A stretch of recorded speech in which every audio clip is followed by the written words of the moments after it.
He begged his wife on his knees for a divorce, and a couple months later he bought himself a Ferrari and a penthouse by the river. This is the story of Lucas, an ordinary guy who was laughed at, beaten by his father, worked 3 jobs, and lived in a slum. But one investment, one crazy idea from his drinking father, turned his whole life upside down. The main character of the story, Lucas, kneels in tears before his wife, Bella. He begs her to agree to a divorce.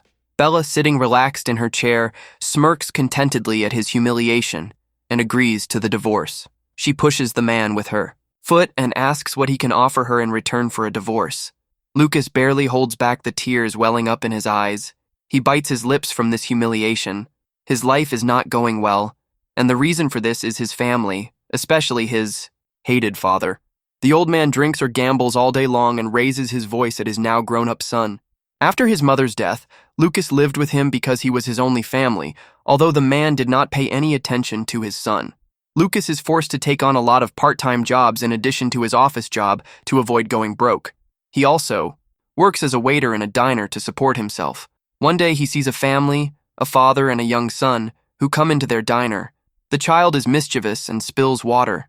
The father turns to Lucas for a towel or napkins. Despite the fact that the child does not realize the inconvenience caused, the father does not yell at him but takes care of him. He realizes that he envies such family closeness in other people. At home, the father, drunk once again, asks to lend him 10 million won. Lucas is shocked by this request since, for him, this is a lot of money. He tries to reason with his father, but he promises to return the loan in double the amount. He talks about a new currency that is coming out that is going to change the future completely and that he wants to invest in. Lucas replies that hard-earned money is more important to him than a dubious chance to make money. The father does not want to hear any excuses. He admits that he has always been a hopeless drunk and raised his hand against his son. However, now he asks Lucas for another chance to change.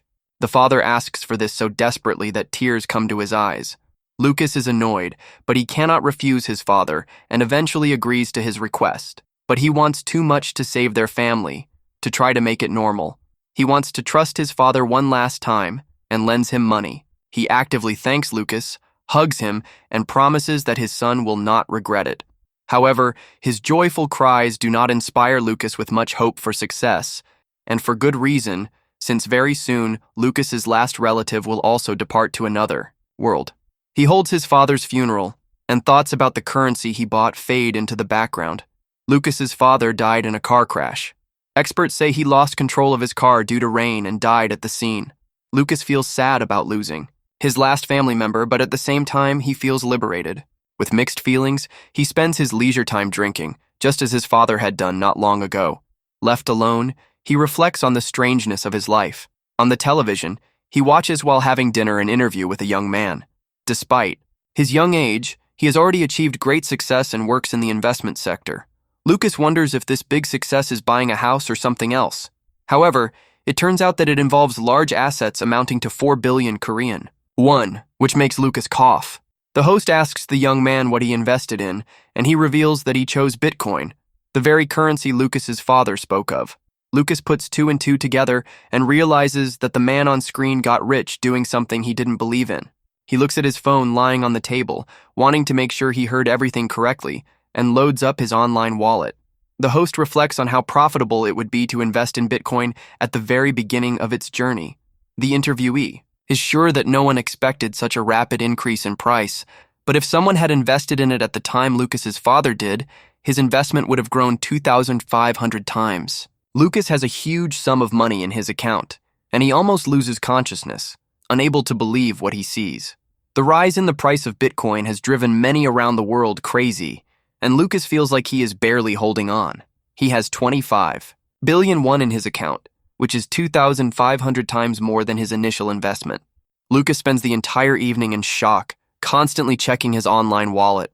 To clear his head, Lucas rides his bike outside despite the chilly weather. Even after some time, he still can't believe that he has more than 20 billion won in his account.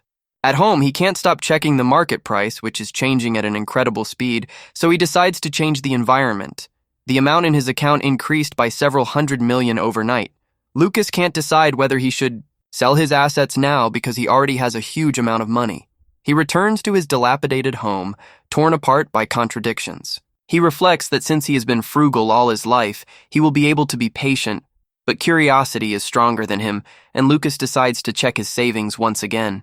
He prays in disbelief, covered in sweat, because the amount changes, once again. During the time he went to clear his head, his assets increased by another 2 million won, meaning he now has 2 billion won. Despite his increased wealth, Lucas still goes to work in the office. The head of the department to which the hero belongs is thinking at a meeting about the company's potential clients. Company employees discuss the possible risks of collaborating with a clinic located in Busan. The department head assumes that someone from the group will need to be sent to Busan on a business trip. Apart from Lucas, no one takes the initiative in this matter. Everyone looks away. The department head tries to find out if Lucas is sure because he looks very tired, but he just spends all his time studying his assets. So Lucas says everything is fine. The head of the department decides that Lucas needs another person to help him.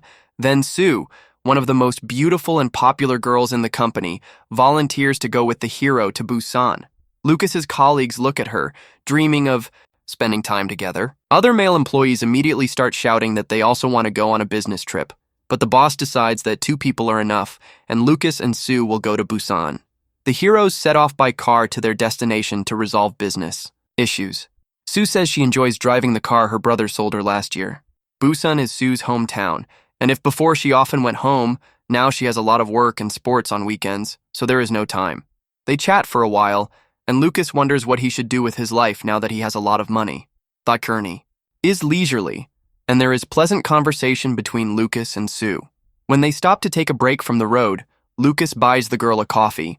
He is surprised that his colleagues are so eager to discuss work-related issues with Sue, and she thanks Lucas for his help. Sue shifts uncomfortably and looks away, her cheeks flushing. Finally making up her mind, she approaches Lucas to see if he wants to go shopping with her that evening. Sue hasn't been shopping for a long time, and she still has something to talk about. Lucas considers her offer but decides that a distraction would be nice, so he agrees. Later, the 2 of them go shopping. The first thing they do is head to a clothing store and look at business suits. Lucas, who is no longer used to going to stores, does not understand why he cannot order the same thing online but at a better price. Sue suddenly offers Lucas help in choosing and buying a suit, and he is surprised by such an offer. The clothes are a kind of bribe because the girl has an awkward request. Lucas has enough money for shopping, so he demands that Sue stop delaying. The awkward conversation. Blushing furiously, Sue searches for words and finally asks Lucas to act as her boyfriend in front of her parents. He is stunned, but Sue explains that her younger sister already has a partner, and her parents are pushing Sue into a relationship. Blushing at such an unexpected request, Lucas tries to comprehend it, but he still agrees to help his colleague. In Seoul, the evening, they go to a restaurant. Sue's parents are very happy to meet their daughter's chosen one. They are polite to Lucas, make jokes, and try to please him. They wonder if the heroes work for the same company, and Lucas confirms this. Sue's mother is curious about how they became friends, and Lucas then explains that they bonded when he taught the girl the basics of their job. The parents are satisfied with this answer, and they continue their peaceful meal. Lucas, however, recalls a completely different emotional dinner with his ex-wife's relatives. They were negative and aggressive towards him, raising their voices. They also asked a lot of questions about the hero's parents who had already died by that time. By bombarding him with questions about money and real estate, they pressured Lucas that after the wedding, he would be obliged to help them with money. Lucas felt a terrible pressure and contempt towards him from them. Nobody cared about Lucas's own opinion, and he failed to impress his ex-wife's relatives. Sue's parents welcomed him warmly and kindly and made him feel at peace. The girl's mother asks if Lucas liked the food, and he enthusiastically praises it. The experience he shares during his fake date with Sue is completely different from what he had already experienced in his previous marriage. After the date, they said a warm goodbye to Sue's parents, who were pleased with the meeting. The girl's mother suddenly hints to her that she doesn't have to return home to spend the night. Lucas reflects that it was only the money that kept him from feeling awkward that evening, as his ex-wife had trampled his confidence. Mama Sue, laughing at the girl and her chosen one, asks them to give birth to a granddaughter for them first. Lucas sweats in embarrassment at the warm welcome. He hears Sue's parents reasoning that he is quite good for their daughter. After meeting the parents, Lucas and Sue go for a walk along the beach. Sue sheepishly bows before Lucas and begs for forgiveness. She feels very awkward about this evening, but Lucas immediately tries to calm her down. The girl replies that She saw his tense expression on his face due to bad memories from her parents' questions. Lucas realizes that Sue knows about his previous marriage and rushes to reassure her. His parents were kind to him, and the food was delicious, so he wasn't offended. But since the girl still regrets it, he suggests that she smooth things over with a walk to interesting places. Sue immediately begins to think about how to plan the best route. She is so immersed in her thoughts that she walks ahead of Lucas, and he calls her to slow down.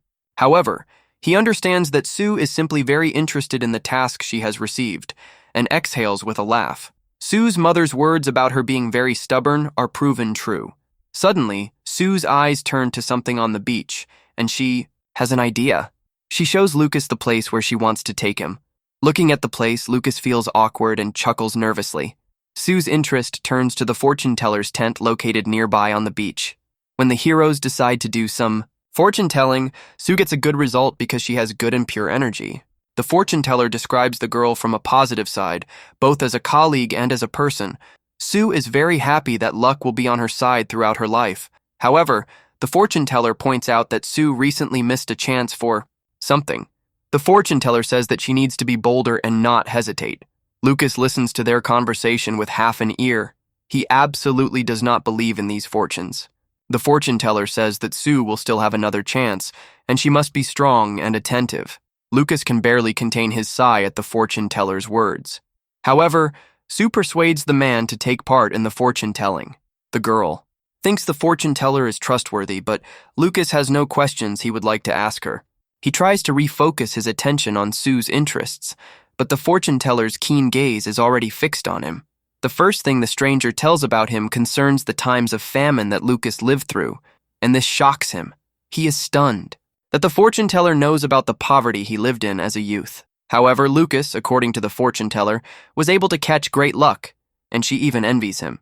The fortune teller advises Lucas to travel around the world and experience many things because this will allow him to further increase his luck. She assures him that Lucas can live the way he wants without looking back at the past, and he will succeed. Sue casually tries to find out how lucky Lucas is in his personal life.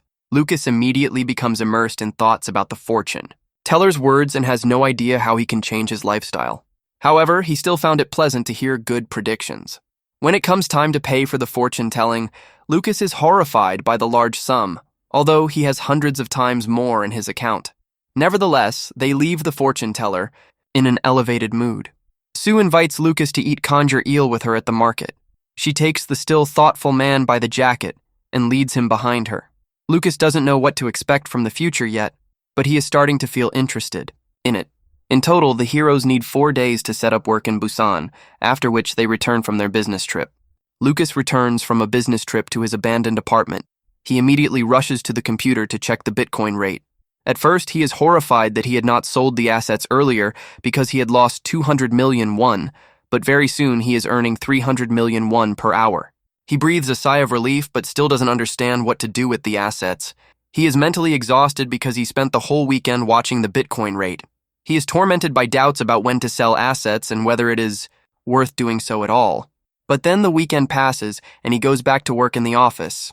During lunch, he listens to colleagues discuss real estate investments. Lucas ultimately failed to rest properly and therefore was not focused enough. Now he has 40 billion won in his account and is wondering if the price of Bitcoin can go even higher. The colleagues are curious to know how his and Sue's trip to Busan went, and the man says it was calm. Lucas's older colleagues make friendly jokes about this. Lucas's colleagues return to discussing investments again. The manager that Lucas is seconding in command to says he is thinking about investing in Bitcoin, which makes Lucas sweat. Men think that they should have invested earlier, then they would have earned more. They decide to take a closer look at the possibility of investing in Bitcoin. Talk about cryptocurrency is becoming more and more lively. This time, Lucas focused his attention on the conversation. After hearing his colleagues' discussions, he decides that Bitcoin will continue to grow. This makes him consumed by greed, wanting to wait and not sell his assets yet. He continues to closely monitor the price changes of Bitcoin in the market. Lucas is shocked that the price of Bitcoin has dropped dramatically recently, and he has lost 6 billion won. During another break at work, he goes out to get some fresh air. The lost money haunts him. Lucas can't come to his senses. The amount he lost while waiting could have been his salary for 140 years of work. He immediately grabs his phone to check his assets. Lucas is overcome with anxiety and wonders whether he should sell his bitcoins immediately. There's no need to be greedy anymore. He already has more than 30 billion won. However, at this moment, Lucas's colleagues approach him, wanting to know what he is doing. Lucas jumps in surprise, not expecting to be interrupted. Lucas's colleague smirks when he sees him researching the Bitcoin rate. He asks the man if he wants to invest in Bitcoins, and Lucas sweats nervously as he thinks of an answer. Colleagues are sure that since Lucas doesn't look well, there must be some problems with the investment. He does not name the actual amount, but his colleagues still support him and wish him good luck. Lucas sighed heavily, wondering if the price of Bitcoin would really go up any further. He asks his colleagues if they have seen the recent price collapse. The men look at each other, smile, and shake their heads. Lucas tries to find out what is the reason for such smiles, and one of his colleagues says that he does not follow the news. He shows the current Bitcoin rate, and Lucas is completely speechless. The price jumped up again and quite strongly. He even starts to cry from relief. His colleagues courageously support Lucas and convince him that the real takeoff is just beginning. It turns out that one of them bought Bitcoins and has already earned more than 1 million won. However, Lucas is still terrified of falling again. The men's confidence, however, gives him hope that perhaps he can wait a little longer, and literally the next day, there is a sharp jump in the price of Bitcoin. This is shaking the world community, and everyone is talking about nothing but cryptocurrency. Bitcoin is becoming a store of value superior to gold, and now on yet another day the price of Bitcoin reaches an exorbitant figure. As a result, Lucas's current assets exceed 100 billion won. When a man sees the final amount, he starts to get hysterical. His heart is beating wildly, he is sweating, and he cannot breathe normally. So all Lucas can do is try to breathe calmly and cry. The man forces himself to calm down, reminds himself that it is not his money until he sells his assets. Now it's really time for him to make a decision. He can't put it off any longer. So Lucas is tormented by whether he should sell everything or wait further. Not accustomed to such sums, he is afraid of making the wrong move. Greed instantly takes hold of him, convincing him that he can earn more. Dark thoughts overwhelm Lucas. He wants to earn tens of billions just by sitting still. Therefore, submitting to these thoughts, he first decides to wait a little longer, but then his father's voice comes into his memory, the one who once convinced him that everything would work out. Lucas looks at a framed photograph of his father on the cabinet. His father once believed that buying new currency was his chance to become a good person and parent. When his father spent time gambling, he always promised to buy Lucas new clothes and a bag if he won big.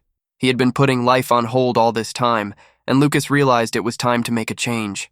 The next day, Sue is busy in the office typing up important documents.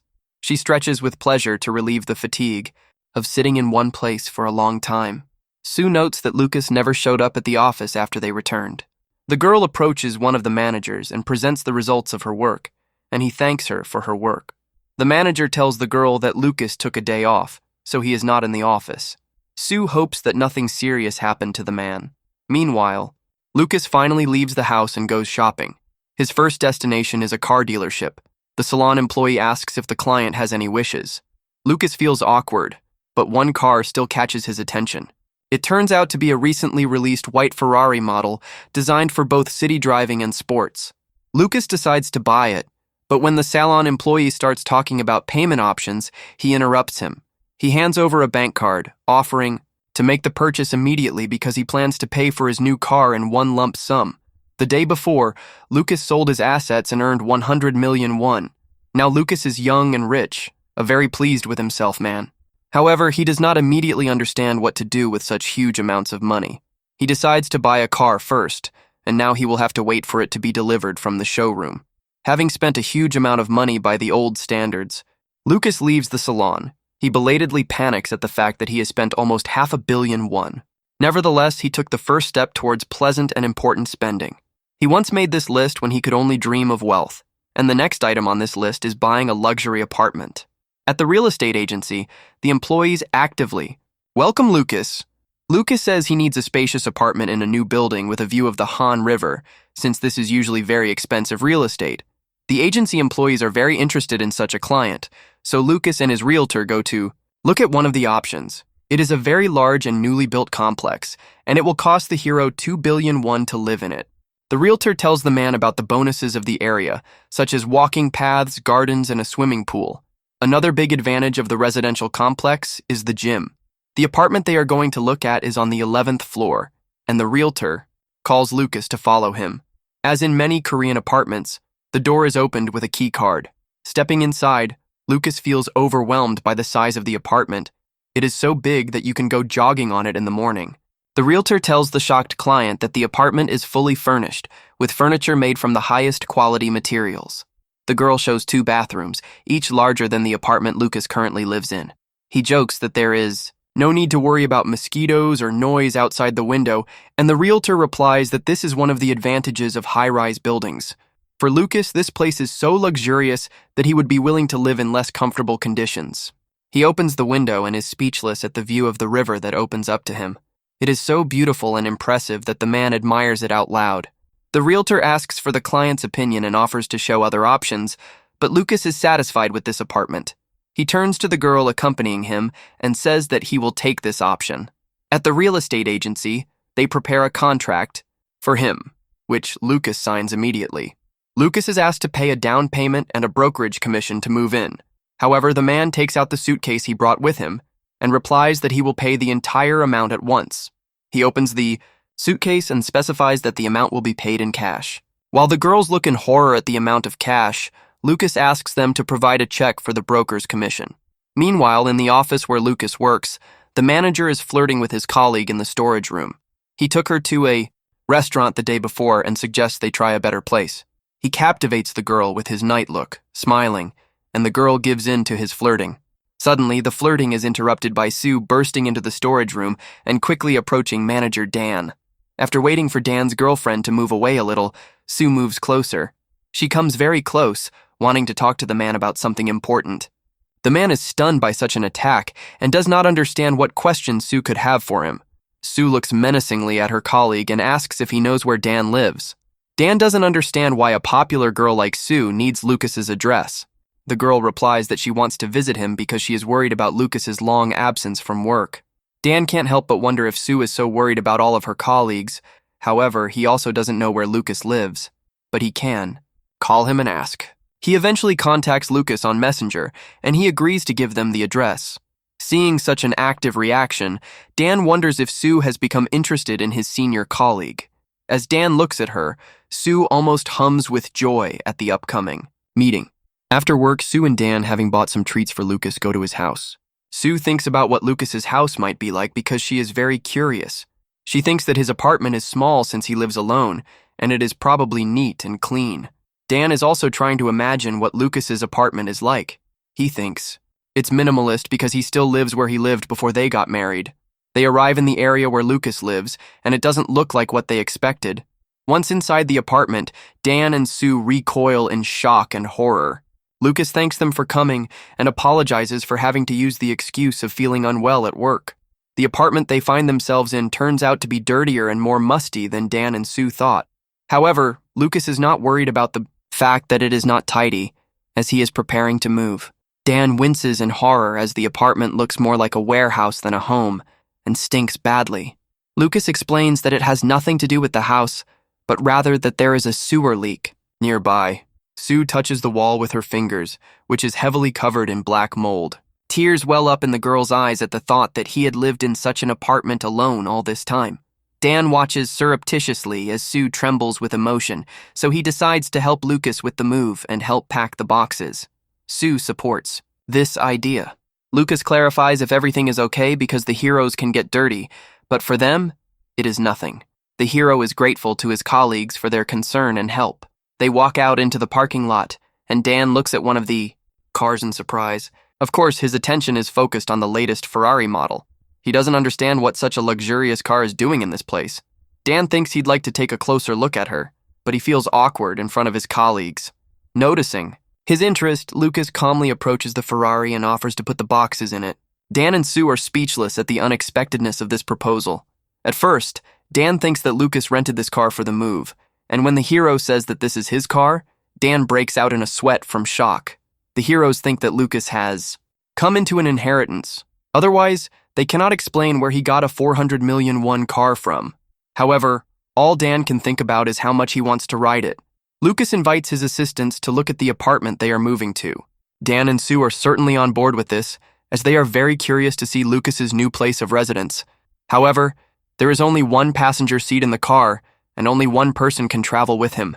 Sue is sure that she will have to travel separately because she is the youngest. However, when she is about to propose, Dan says that he will go separately. The girl is surprised by this offer, but Dan says that he still needs to pick up the car. He walks to the car, promising to follow Lucas and Sue. However, he cries because he also wants to ride in a Ferrari, and he made this decision to give Sue time with someone she likes. Lucas turns to Sue, saying that this is the first time they've been alone since their trip to Busan. Sue reveals that her parents have identified Lucas as the man she plans to marry soon. In response, Lucas teases the girl, wondering whether he should play the role of her husband, which makes Sue blush. Sue is a little hesitant, not knowing how to broach the subject that worries her. Lucas watches her awkward attempts and chuckles good-naturedly. The girl waves her hand, not wanting to ruin the moment with awkward questions, although she is very curious to know more about Lucas's ex-wife. The man thanks her for the sensitivity and care that she and Dan show by not asking difficult questions and being patient. Blushing, Sue replies that she will definitely ask questions when Lucas is ready. She tries to find out where he is moving, but Lucas wants to keep the intrigue. At this time, a telephone conversation takes place between the director of the company and an unknown woman. She says that she is sorting through old things and she is looking at photographs. One of these photographs shows Maria and Lucas during their wedding. The woman's fingers squeeze the photograph aggressively, crumpling it. The girl speaking on the phone turns out to be Maria herself, Lucas's ex-wife. It's been 6 months since the divorce, and she decides to return to work in the office where Lucas works. Lucas's new car races through the streets, sparkling with its cleanliness and well-groomed appearance. It's led by Dan, who Lucas allowed to do this, and he's so happy he's crying. Lucas warns him to be careful not to kill them both, but Dan is too happy to hear him. He has a question for Lucas, and wants to know if he can ask it. To Lucas's surprise, Dan asks him how the man feels about Sue. Lucas doesn't understand why his colleague is asking such sudden questions, but Dan says he's just curious. Lucas doesn't see anything fishy in the question and considers what he can say. He reflects on how Sue is kind, capable, caring, and overall a good girl. Dan tries to find out if that's all, but Lucas doesn't know what else his colleague wants to hear. At work, during a break, senior colleagues pounce on him with questions about his new car. Everyone noticed the Ferrari in the parking lot and assumed that Lucas had gotten rich from investments. Lucas says he increased his capital by reinvesting his earnings and mortgaging his property. Lucas's colleagues, on the contrary, lost part of their funds in bitcoins. That's why they turned to Lucas for advice as a more successful investor. The men are confident that Lucas is well-versed in investment matters and is making new plans. However, Lucas doesn't know what to tell them, whether to make up a legend or tell the whole truth. Lucas replies that to invest successfully, you need to have the heart of a beast. He understands that this question could confuse his colleagues, and still decides to tell the truth. However, the colleagues understand the advice in their own way, deciding that psychology is important in this matter, not technology. The manager asks if Lucas invests in other types of cryptocurrencies, and the man says he has invested in 2 more. After purchasing a house and a car, he reinvested the rest of his assets into cryptocurrency. However, he is afraid to give advice, lest he be held responsible for the outcome. Lucas's cryptocurrencies of choice were Ripple and Ethereum. They are brand new, so his colleagues were curious about the reason for this choice, and Lucas says he thinks they are reliable. Ripple supports international transactions between banks, and Ethereum supports transactions using blockchain technology. Lucas believes that these are the cryptocurrencies that will attract the attention of the media and investors. Lucas has really done some serious research into new cryptocurrencies. At this time, Sue is tidying herself up in the ladies' room when she thinks about Lucas. She hears other girls talking. They discuss gossip about Lucas and the Ferrari he bought. No one believes that he is so rich. Sue is not surprised that rumors have already spread throughout the company. One of the girls claims that Lucas took out loans to buy the car, and many also discuss that he gambles and likes to drink. One of the girls is disappointed. She had no idea that Lucas was such an unworthy person. Sue, not wanting to hear any more of Lucas's slander, approaches the girls. They sweat from Sue's abrupt interruption of their conversation. Sue is surrounded by a dark and threatening energy, and she really wants to know who is spreading such rumors about Lucas. At this time, Lucas's ex-wife comes to the office where he works. Maria tries to find out from the manager, who recognizes her where Lucas is. The man tries to discourage her and says that Maria's ex-husband is not there. He offers to pass messages to Lucas if the girl wants. But then Lucas enters the office with boxes full of documents. It wobbles slightly, and the boxes are leaning dangerously, threatening to fall. Maria holds the boxes that are ready to collapse, and Lucas thanks her. And then he realizes who helped him. He recognizes the woman in front of him and feels the first wave of panic. Maria warns Lucas to be careful in the office. She wants to know how her ex-husband is doing, but Lucas doesn't believe the woman for a second. Memories of their honeymoon come flooding back to his mind when Maria scolded him for a long time for booking the wrong hotel, one that was unsuitable for her. Lucas tries to justify himself by saying that he chose this hotel based on reviews from other guests, but the girl is still unhappy. Maria does not want to listen to him.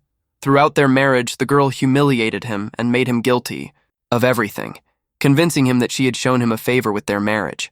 That's why Maria is sure that she still has such power over her ex-husband. However, Lucas is not the same as before, even if their meeting did throw him off balance for a while. Maria says that she wants to give him some documents, and the man sighs long and heavily. Then he puts the boxes on the floor with a loud bang, which makes Maria flinch. Colleagues turn to look at them, trying to understand what is happening. Looking calmly into Maria's eyes as he never did before, Lucas takes the documents from her, and then he leaves, pretending that this meeting did not bother him at all. Maria gets angry at this reaction and bites her lips, trying not to yell at the man in front of her colleagues. She leaves the office, remembering that before, Lucas couldn't even look her straight in the eye. But after the divorce, he changed. So much. She's angry that Lucas bought a Ferrari after the divorce, and if she had been patient in the marriage, she could have taken the car. But now that she has missed this chance, Maria wants to create a new one. She returns to her office, in tears, looking very unhappy. Colleagues immediately rush to her to support her after a meeting with her ex-husband. Maria immediately portrays Lucas as a monster, lying that he yelled and humiliated her. The head of the department silently watches this performance. She sighs, not sharing her colleagues' worries. She sees Maria's pretense. Meanwhile, Lucas is quietly working in his office, thinking about what happened. He knew that sooner or later Maria would return to work after their separation. He wondered how he would feel if he met the girl again, but it turned out not to be that bad. The manager comes up behind him and asks if Lucas is sure everything is okay.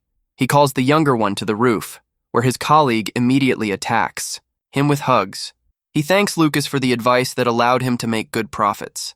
Lucas doesn't understand the reason, and his colleague suggests checking the quotes. It turns out that Ripple has grown by 70% in price this morning.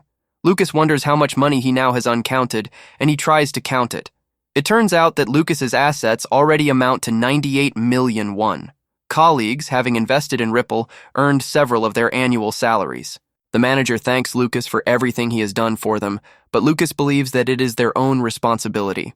Colleagues are trying to find out how much he himself invested in Ripple. Lucas decides not to tell the truth, but to make up something credible.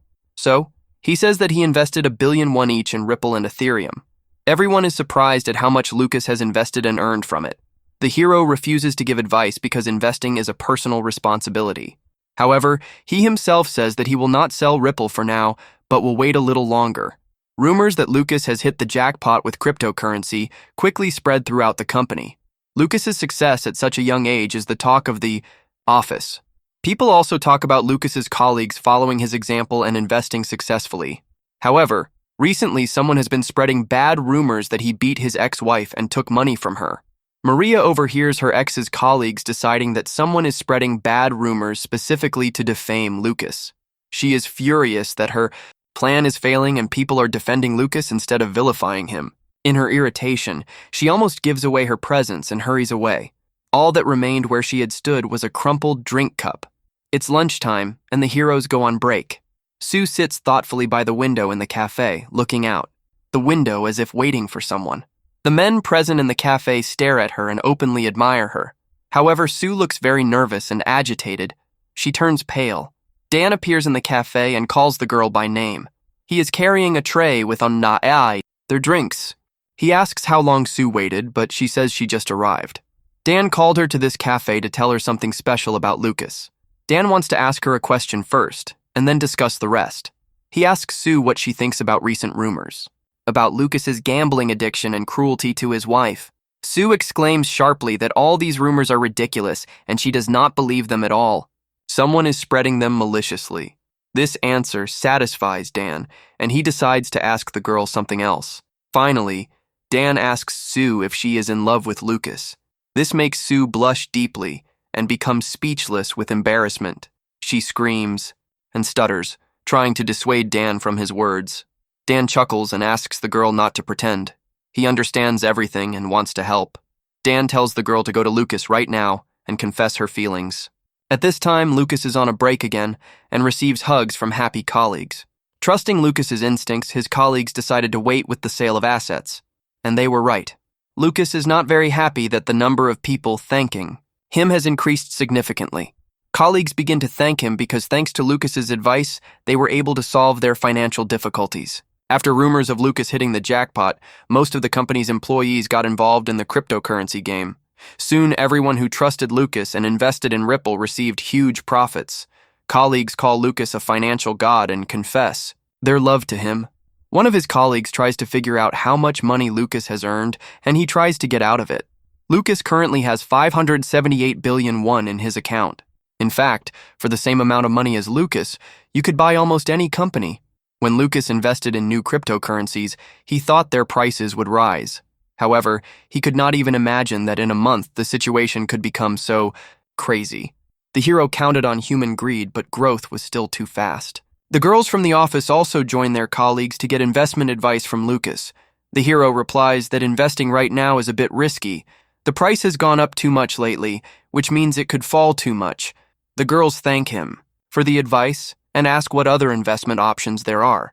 Maria is furious about the active attention paid to her ex-husband. Out of frustration, she locks herself in the restroom and kicks the trash can. Maria is angry that everyone is praising someone she considers a fool. The girl's pride is hurt, and she comes up with a plan to use Lucas. She wants to destroy Lucas's reputation and take over his money. Lucas calmly studies the chats on his phone and sees that everyone is also discussing cryptocurrency. However, suddenly he receives a notification that shocks him. Maria writes to him, asking how things are as if nothing happened between them. She writes that she was wrong and then invites him on a date. Lucas wants to delete the useless correspondence, but then Sue calls him. He immediately picks up the phone, quickly interested in the reason for the call. Sue, worried, says that nothing special happened. She sits at home in her pajamas, hugging a stuffed animal, and replies that she just wanted to talk to Lucas. He asks if Sue herself is resting, and the girl says that she recently returned from training. Lucas plans to go shopping the next day, because he threw out his old furniture. Sue is very keen to join him on this shopping trip. The man hesitates to answer, which makes his colleague worry. However, after just a few seconds, he makes an appointment with her during the day at the shopping center. They say goodnight to each other, and then Sue screams into her pillow in delight, trying to come to her senses at the wrong time. The girl's memory flashes back to her conversation with Dan and how he pushed her to confess. Sue isn't sure she can do it, but she wants to try her best. The next day comes, and Lucas rushes to the mall. He arrives early enough that it makes him sigh heavily. He is already thinking about waiting for Sue in some cafe, but suddenly Sue calls out to him. She also arrives early in such a hurry to see Lucas. She literally beams with joy, and men turn to look at her. Lucas notices that the girl calls him informally at work, and he gives permission for this, after which Sue calls him to go inside the shopping center. The girl secretly watches her companion and admires him.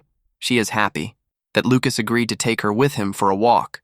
The two of them go to the mall to do the shopping that Lucas had planned. At this time, the forgotten Maria is waiting for Lucas in the cafe and is furious that he is late, although he did not plan to come at all. There are a lot of people in the shopping center, and the employees greet Lucas and Sue politely when they arrive. The girl notes that this is the first time she has been alone with him outside of work. She imagines that it could be a date with Lucas. Suddenly, Lucas draws the girl's attention to something, inviting her to look. A man chooses new blankets for himself and finds a very soft one. Sue is pleased to see her companion so excited during their shopping trip. This is the first time Lucas has seen such soft and cozy blankets because he is used to using only thick and heavy blankets. So delighted, he decides to buy 3 sets of blankets at once. Before he has time to make a purchase, he already finds something new. This time, Lucas's attention is drawn to a new cordless vacuum cleaner. Then there is a refrigerator, in the door of which there is a touchscreen. The washer and dryer are also an important interior element in Lucas's new home. The hero's attention is also drawn to the sofa, the angle of which can be adjusted. For the first time in his life, Lucas spends money without thinking, and it makes him happy. The man admits that the mall is an interesting place when you're rich. Lucas feels like he enabled a cheat code in a game when he was a kid. The hero decides to ask Sue if she finds it boring to go shopping with him, but the girl is delighted. However, besides the fun, Sue feels a lot of strange feelings, mainly because Dan said that she had to confess her feelings to Lucas. The girl realizes that she really can't hesitate forever. She wants to try to tell Lucas everything, but when she starts to confess, Lucas interrupts her. They shudder with embarrassment and look into each other's eyes. Sue offers to let the man speak first, but Lucas cedes the right to her. However, the girl still persuades him to speak first. What Lucas said makes Sue stare at him in surprise. She even asks again if Lucas really meant what he said. All this time, Maria, who was sitting in the cafe waiting for Lucas, clenches her fists in rage because he did not come to the meeting. During another break during the working day in the office, employees rejoice at the growth of the Ripple rate.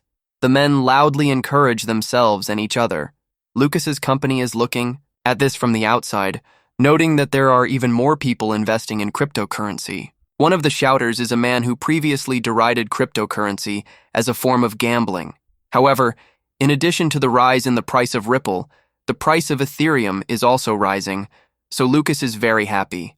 The man thinks that the huge profits from cryptocurrency can turn even those who criticized it into fanatics. Greed, according to Lucas, unites people, but no one knows the result. In a lucky moment, investments can bring huge profits, but if the price falls, a person may lose everything down to the last one. Lucas admits that he is no exception, and he too has to obey these rules. His father also taught him that winning at the gaming table does not mean getting money, but you can receive money at a completely different time. Lucas believes that you need to overcome greed and wake up because you get money when you get up from the gaming table. In work chats, they discuss investments and thank Lucas for valuable advice. This infuriates his colleague Jack, who has long considered cryptocurrency an unworthy business. He thinks that Lucas was just lucky and that he doesn't really understand anything. Jack believes that he is the only one doing real investing. He is happy that he earned 100 million won in a month and believes that his life will soon turn around. The man dreams of buying a luxury apartment with a view of the Han River and a sports car. Jack also wants to marry Sue, with whom he has long been in love. In the chat, Lucas makes an important announcement regarding cryptocurrency. He says that he is going to sell everything. A senior colleague thinks this is stupid because Lucas could earn much more. Jack aggressively types messages in the chat, saying that what Lucas said is complete nonsense and that no one should sell cryptocurrency now. He believes that if Lucas decides to pass up such an opportunity, he is a complete amateur. Lucas answers some of the messages without trying to persuade anyone, after which he puts the phone aside and thinks about his next steps. Now he wants to meet with his boss to discuss an important issue. He heads to work at the office, ready for a serious conversation. The man goes up to the desired floor and approaches his manager. He asks if the manager has a minute to talk. The manager notices the bundle of papers in Lucas's hands. He understands that Lucas wants to tell him something really important. He sighs heavily, thinking that the conversation will be about resignation. So he calls Lucas to go somewhere else, to the roof, where they usually spend their breaks. The manager happily congratulates Lucas on his increased wealth. After all, Lucas was already rich, and now he was supposed to become even richer. The manager himself earned enough money to drink for the rest of his life. He decides to push Lucas to talk about what's bothering him. Lucas clutches the application papers in his hands, nervous to start the conversation. The manager doesn't want to say goodbye to a good employee who also gives good advice. Lucas asks for a 2-week vacation and asks if it is possible to take it. The news that Lucas has a leave application in his hands and not a resignation letter pleases the manager. The manager thought that since Lucas had earned so much, he could already retire, but the hero himself is not ready for this yet. He didn't even think about quitting. He recalls meeting Sue and telling her that he was planning to go to the States for about 2 weeks. He thinks about what to do with the money he earns and decides that he needs to gain more experience and knowledge. Lucas wants to take the opportunity to study in America for a while. Because of his confession, Sue hesitates to confess her feelings to Lucas. She just wants Lucas to have a good time on his trip. The manager agrees to sign Lucas's vacation papers. Lucas asks his older colleague if he can continue living like this. He made a lot of money on cryptocurrency, but doesn't know what to do next. He doesn't have a hobby or a dream, because he didn't have time to think about such things before. Lucas realizes that he has always envied people who have a dream, for those who have professionally performed singing on stage and enjoyed music, for those who have been involved in sports since their youth and built their careers on it, to those who spent their time painting, because these people had dreams and passion that he did not have. The manager says that not all people can have a dream, and not having a dream is just as normal as being an ordinary person. Lucas had never thought about it and didn't know that it could be normal. The manager tells Lucas that as a child, he dreamed of becoming a professional golfer. His parents supported him because they enjoyed golf. That's why the man, with the support of his parents, prepared to become a professional from the age of 10. He had injured himself more than once, and his hands were covered in bruises and calluses. But as a child, it was enough for him to just hold a stick in his hands. The manager was happy as a child thanks to his dream. However, soon enough, he found out what was behind his dream. He learned that a lot of money was spent on tuition and field fees, which was ruining their family. As a result, the man gave up his dream but now lives quite well. Now he has another dream, and he is striving to make it come true. Now he just wants to go to a baseball game with his family. He advises Lucas not to get too hung up on his dream, as he can achieve everything he wants in his lifetime. The manager advises Lucas to enjoy life and do whatever he wants. Lucas listens to his senior colleague's words with respect and draws conclusions for himself. He decides to move step by step to formulate new dreams for himself. The manager finally decides to ask Lucas himself a question. He is very interested in how much money he actually made. He promises to keep the information a secret. To avoid answering directly, Lucas asks how much an apartment in the Gangnam area currently costs. Having finally figured out how much it came out to, he whispers the final number into the manager's ear. The manager is so shocked by the answer that he breaks out in a sweat. He asks incredulously if Lucas really has such means. The manager smiles at how ridiculously rich Lucas is. After all, Lucas's current assets could be thought of as 1,000 apartments in Gangnam. With his leave, Lucas sets off on his American journey. The last time the man flew to a seminar in Germany, but that was a long time ago. Now he can afford comfortable conditions for the flight. He is warmly greeted by the flight attendants, and Lucas is delighted by such respectful treatment. He only had experience flying in economy class, which was cramped and uncomfortable. Now he is flying first class for the first time, sitting in a comfortable seat and able to relax. Suddenly he hears a female voice from the side discussing design issues. In the next row sits a beautiful brunette who is talking on the phone about the development of the automobile industry in Korea. The girl notices that Lucas is watching her. He waves his hand to the girl in greeting without any embarrassment. His neighbor ends her business conversation with a request to send documents by email. In case of emergency, she apologizes to Lucas for talking on the phone in the salon, but the man is understanding. Having studied Lucas with her eyes, the stranger finds him quite interesting. She hands Lucas a business card and introduces herself. As the CEO of an automobile company, her name is Chloe. Lucas is surprised that Chloe is so young and already an executive director. He introduces himself to the girl but says that he did not bring business cards. The man's position puzzles Chloe because she didn't think that an ordinary employee could afford to travel first class. Lucas explains almost immediately that his capital now depends mainly on investments. On the plane, Lucas and Chloe are served a delicious dinner of steak and wine. The man's eyes literally glow with this food and his mouth waters in anticipation. He cuts a juicy steak with a knife and puts a piece of meat into his mouth. The taste of the dish shocks him from the first bite.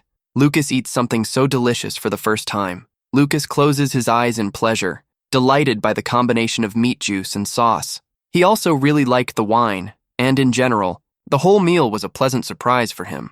While Chloe eats her portion in complete calm, Lucas wonders if he can ask for more wine. Chloe still doesn't understand how a regular employee can afford to fly first class. Lucas notices that his neighbor is looking at him very closely. Their eyes meet, and Chloe feels uneasy about her surveillance being discovered. Lucas unexpectedly compliments her good posture, surprising Chloe. He says that he also looks at the girl because of her confident posture and her skills with a fork and knife. Chloe is very embarrassed by such detailed compliments addressed to her. However, she quickly calms down and remains pleased with such attention. Lucas looks at the image of a beautiful girl standing next to a car. It's a concept for a car commercial for the company Chloe runs, and he finds it interesting. The girl actively says that they create cars for both the Korean and American markets and asks what kind of car Lucas himself has. When the girl learns about the Ferrari, she is again at a loss as to who her neighbor is. While Chloe talks about plans to release sports and electric cars, Lucas remembers that he drove her company's cars. The girl is very interested in hearing feedback, but when she receives criticism of technical features, she feels awkward. Apparently, Chloe did not expect such a detailed answer and comments about the shortcomings. Lucas can't help but notice how much he has changed because before, he wouldn't have expressed his thoughts so boldly. He thinks about the confidence that money gives him.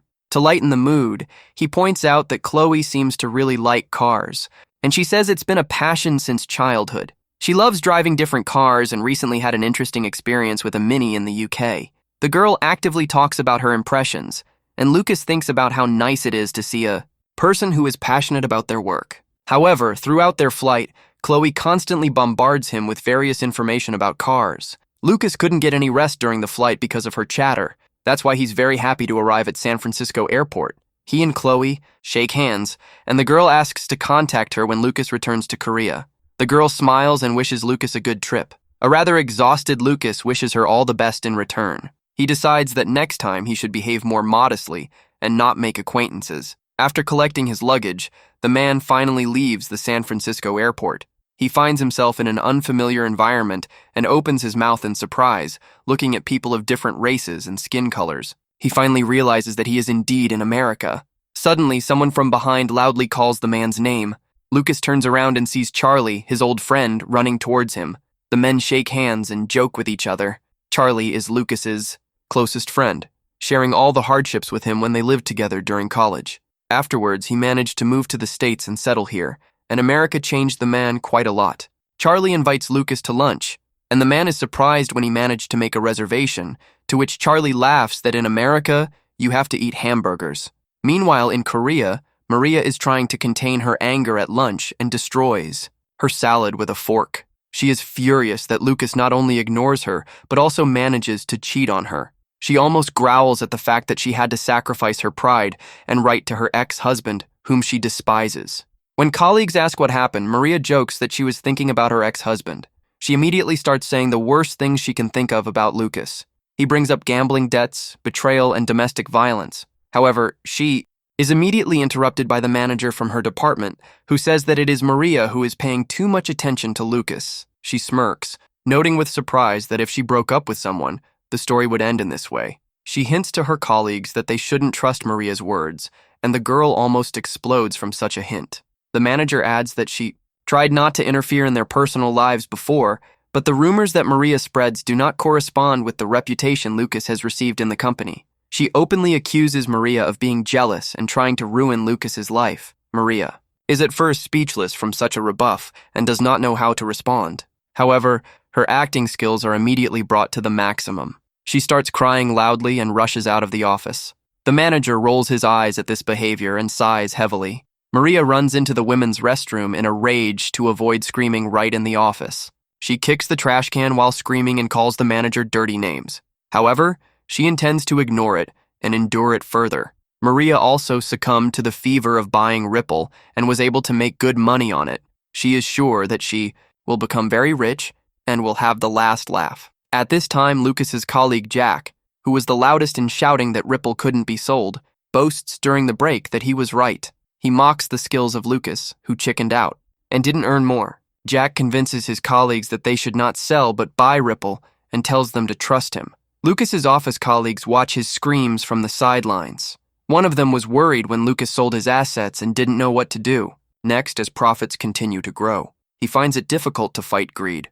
All day long, he thinks about nothing but investments as stock prices rise. The manager, in response to this, calmly states that he sold all the Ripple that he had in his assets.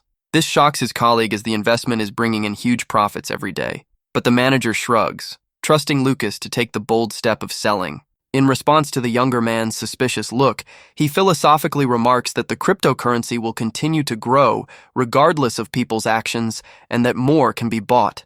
But in order to sell assets that are rising in price and time, skill is required, So when Lucas said he was selling all his assets, he felt confident to do the same.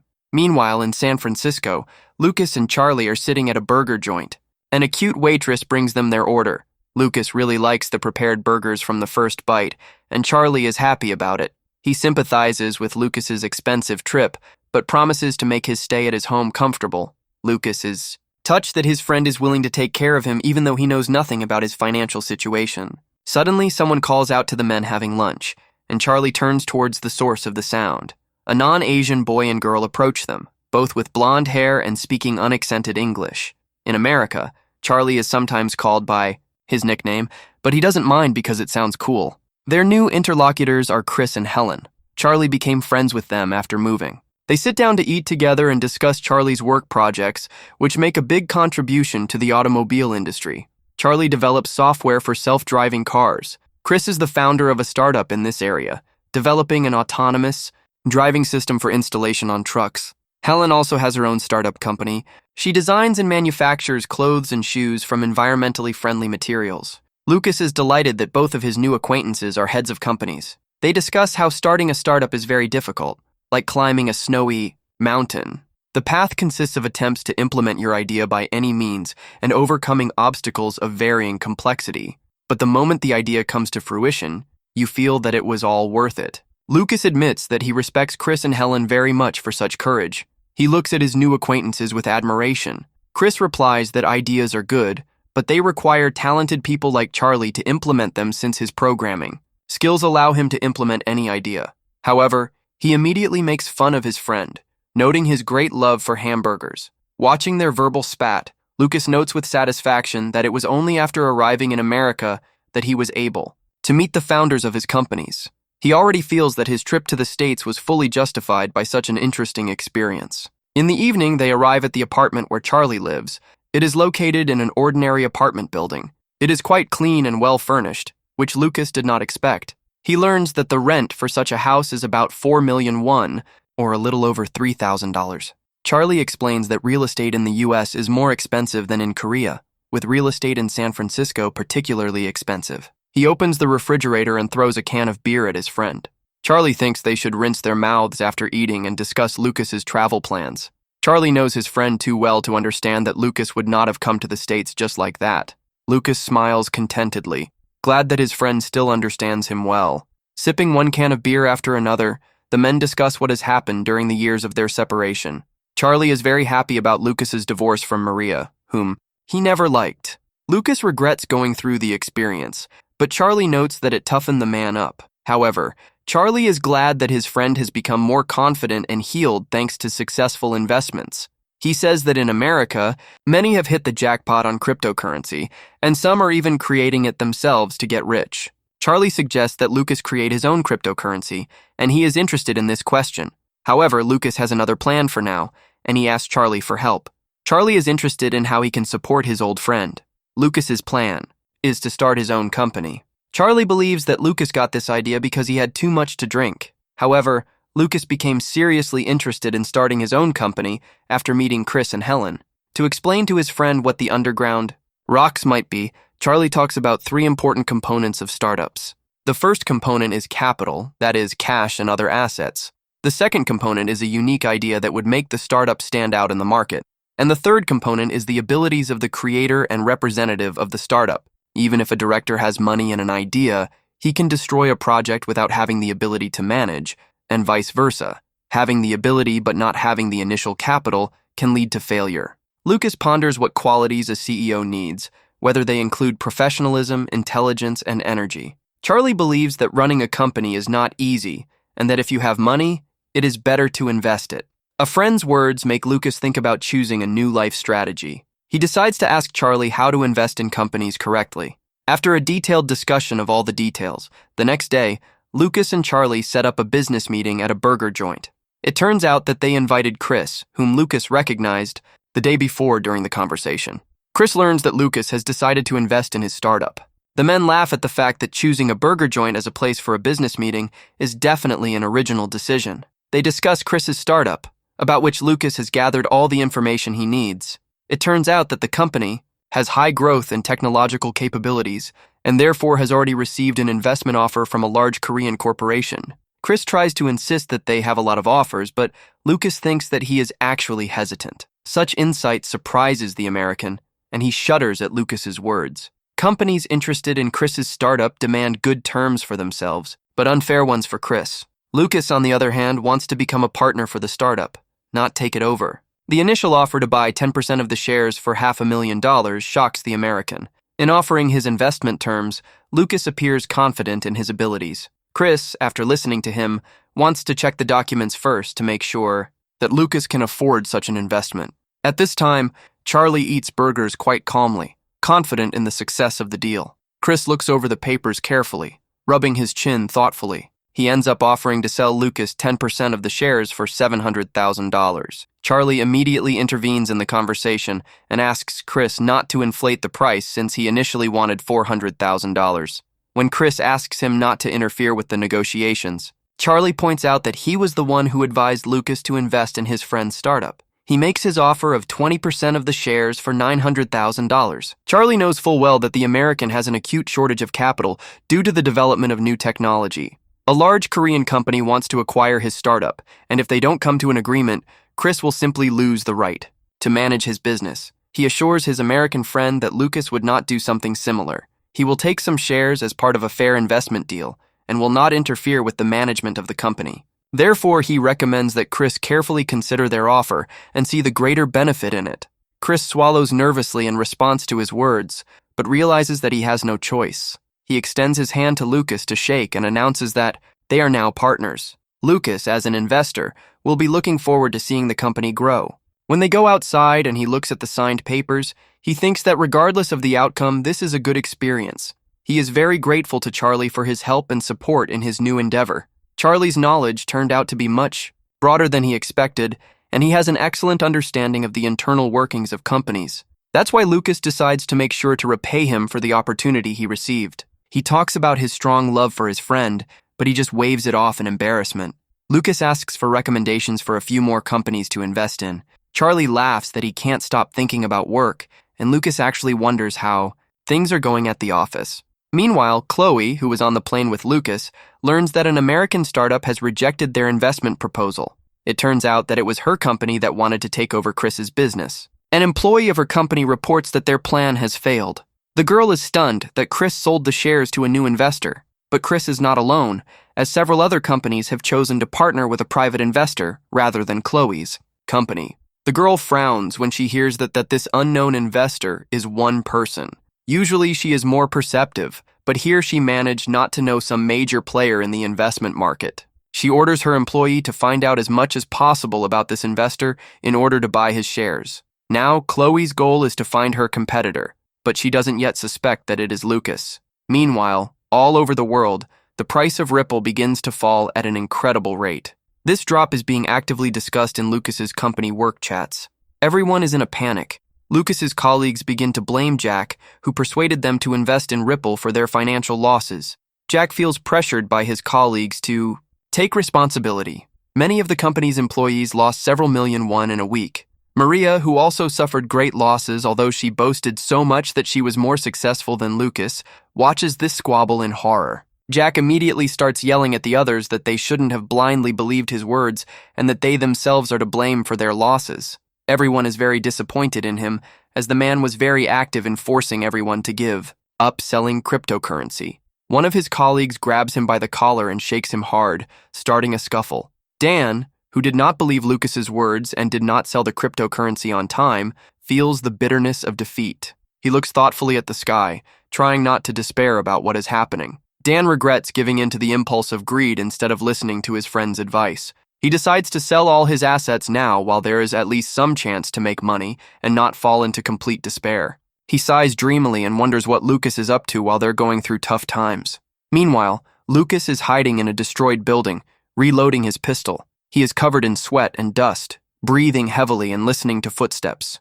Outside, there are several such buildings in a large area, so he hopes that he will not be found right away. But the enemies are close, and he is forced to open fire to protect himself. He yells at Charlie behind him that if this continues, they're both screwed. But Charlie is already lying practically dead, face down on the ground. He apologizes to Lucas for not being able to help him and for letting him down.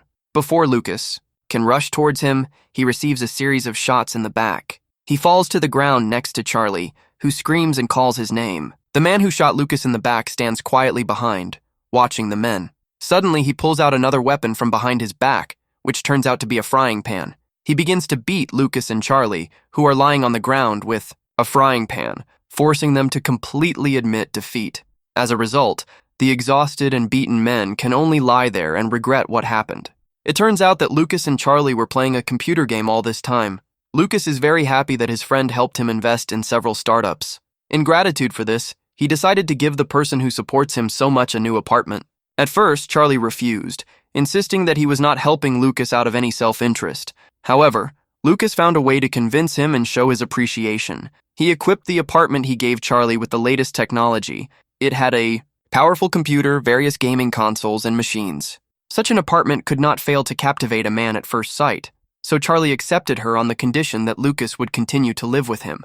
During another game, Lucas tells his friend that he is thinking about going on a trip to America. Charlie is surprised by the length of his friend's vacation, but it turns out that Lucas made a deal with his boss and extended it. Charlie doesn't usually get to travel, but he thinks Lucas's idea sounds interesting. Suddenly, an idea comes to his mind that he urgently wants to tell Lucas. He asks his friend to do him a favor, and Lucas agrees without even knowing what it is, smiling slightly. Charlie explains that his request is related to Lucas's journey. Lucas regrets agreeing to his friend's request from the very beginning. He was just planning to go on a trip to one of the cities, but now he has company, namely, a lovely American woman. Lucas can't relax on the bus because Ellie uses him as a pillow. Ellie is the younger sister of Charlie's colleague, and it was he who asked to take the girl on the trip. She is 23 years old and just graduated from college. He asked his friend to take care of his companion, and Lucas is very embarrassed by this. He is distracted from thoughts of unexpected difficulties by Ellie's insistent voice.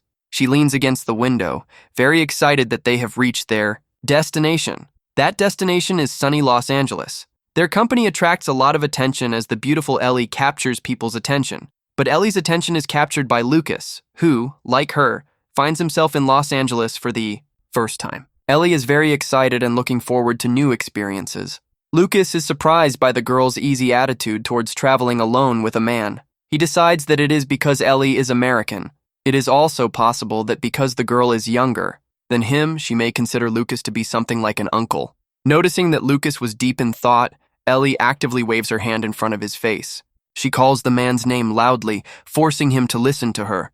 The man is embarrassed that he didn't hear a word and apologizes to an irritated Ellie. The American woman says that since Lucas has no travel plans, they will follow her schedule. Lucas agrees to everything Ellie has come up with for the trip, and Ellie has already thought out a whole program with visits to a bunch of attractions. For example, they visit the Warner Brothers film studio and take a lot of photos in different locations, and of course, they don't forget to head to the pier during sunset. After asking someone to take a photo of them, they pose together for a souvenir photo. After walking around for the day, Lucas and Ellie decide to have dinner at a restaurant. They order food and wine to go with it to celebrate their trip and raise their glasses in a toast. Ellie hopes that Lucas wasn't too embarrassed to take her along for company, and Lucas replies that he enjoyed spending time with the girl. He understands that he would not have been so active in exploring the sights alone. The young people discuss the purpose of Lucas's trip to America, and the man talks about his desire to expand his knowledge and get to know a new culture. Ellie says that she wanted to make good memories before starting work, which is why she planned the trip. The American studied hard and was able to find a job on Wall Street, and so she has one last chance to spend time carefree. Lucas is amazed that such a young girl has already managed to find a job on the world's main financial street. On the wave of such amazing discoveries, Lucas wants to drink another glass. He courts the American woman and gallantly fills her glass with wine. He wants Ellie to fulfill her goal of working with really big money and for himself to find and realize his dream. The girl listens attentively to her companion's wishes and smiles contentedly. They touch glasses, and Lucas expresses his desire to one day approach Ellie as an important financier on Wall Street. After dinner, they check into the hostel they are staying at and are surprised that there is no one else in the room. Ellie expresses the thought that it turns out that even in such places, there are not always people. She places her suitcase against the wall and slowly lowers herself onto her bed, after which she looks playfully at Lucas and expresses joy that they are alone. Lucas shudders at such blatant flirting and freezes in place. His gaze involuntarily slides over the girl's seductive body, but before his thoughts take him too far, he coughs in embarrassment and asks not to joke with him like that, even to diffuse the situation. After a while, they turn off the light and settle down on the bunk bed, after which Ellie wishes the man goodnight from the second tier. He politely wishes her goodnight, but he is still agitated. Ellie's flirting almost made his heart jump out of his chest. Being Asian, he was not used to such overt displays of interest, and so it was difficult for him to pretend to be calm. He can't deny that Ellie is a very beautiful girl, but she is the sister of Charlie's friend, and he doesn't want to cause him trouble, so he decides to just continue to treat Ellie like a travel companion. The next day, he takes her to relax at a bar with a pool. People in bathing suits relax both in the water and at the bar. Ellie, who comes to the bar, attracts many glances because of her beauty. However, she pays no attention to the people and hurries to approach Lucas, who is relaxing in a sun lounger. Lucas looks sheepishly at his companion, who comes up to him and takes off her towel. The girl remains in a swimsuit, which very favorably emphasizes the curves of her body. She leans closer to an embarrassed Lucas and suggests that they go swimming. The girl actively splashes in the water and easily swims across the pool. At this time, Lucas himself sits on the side and simply immerses his feet in the water.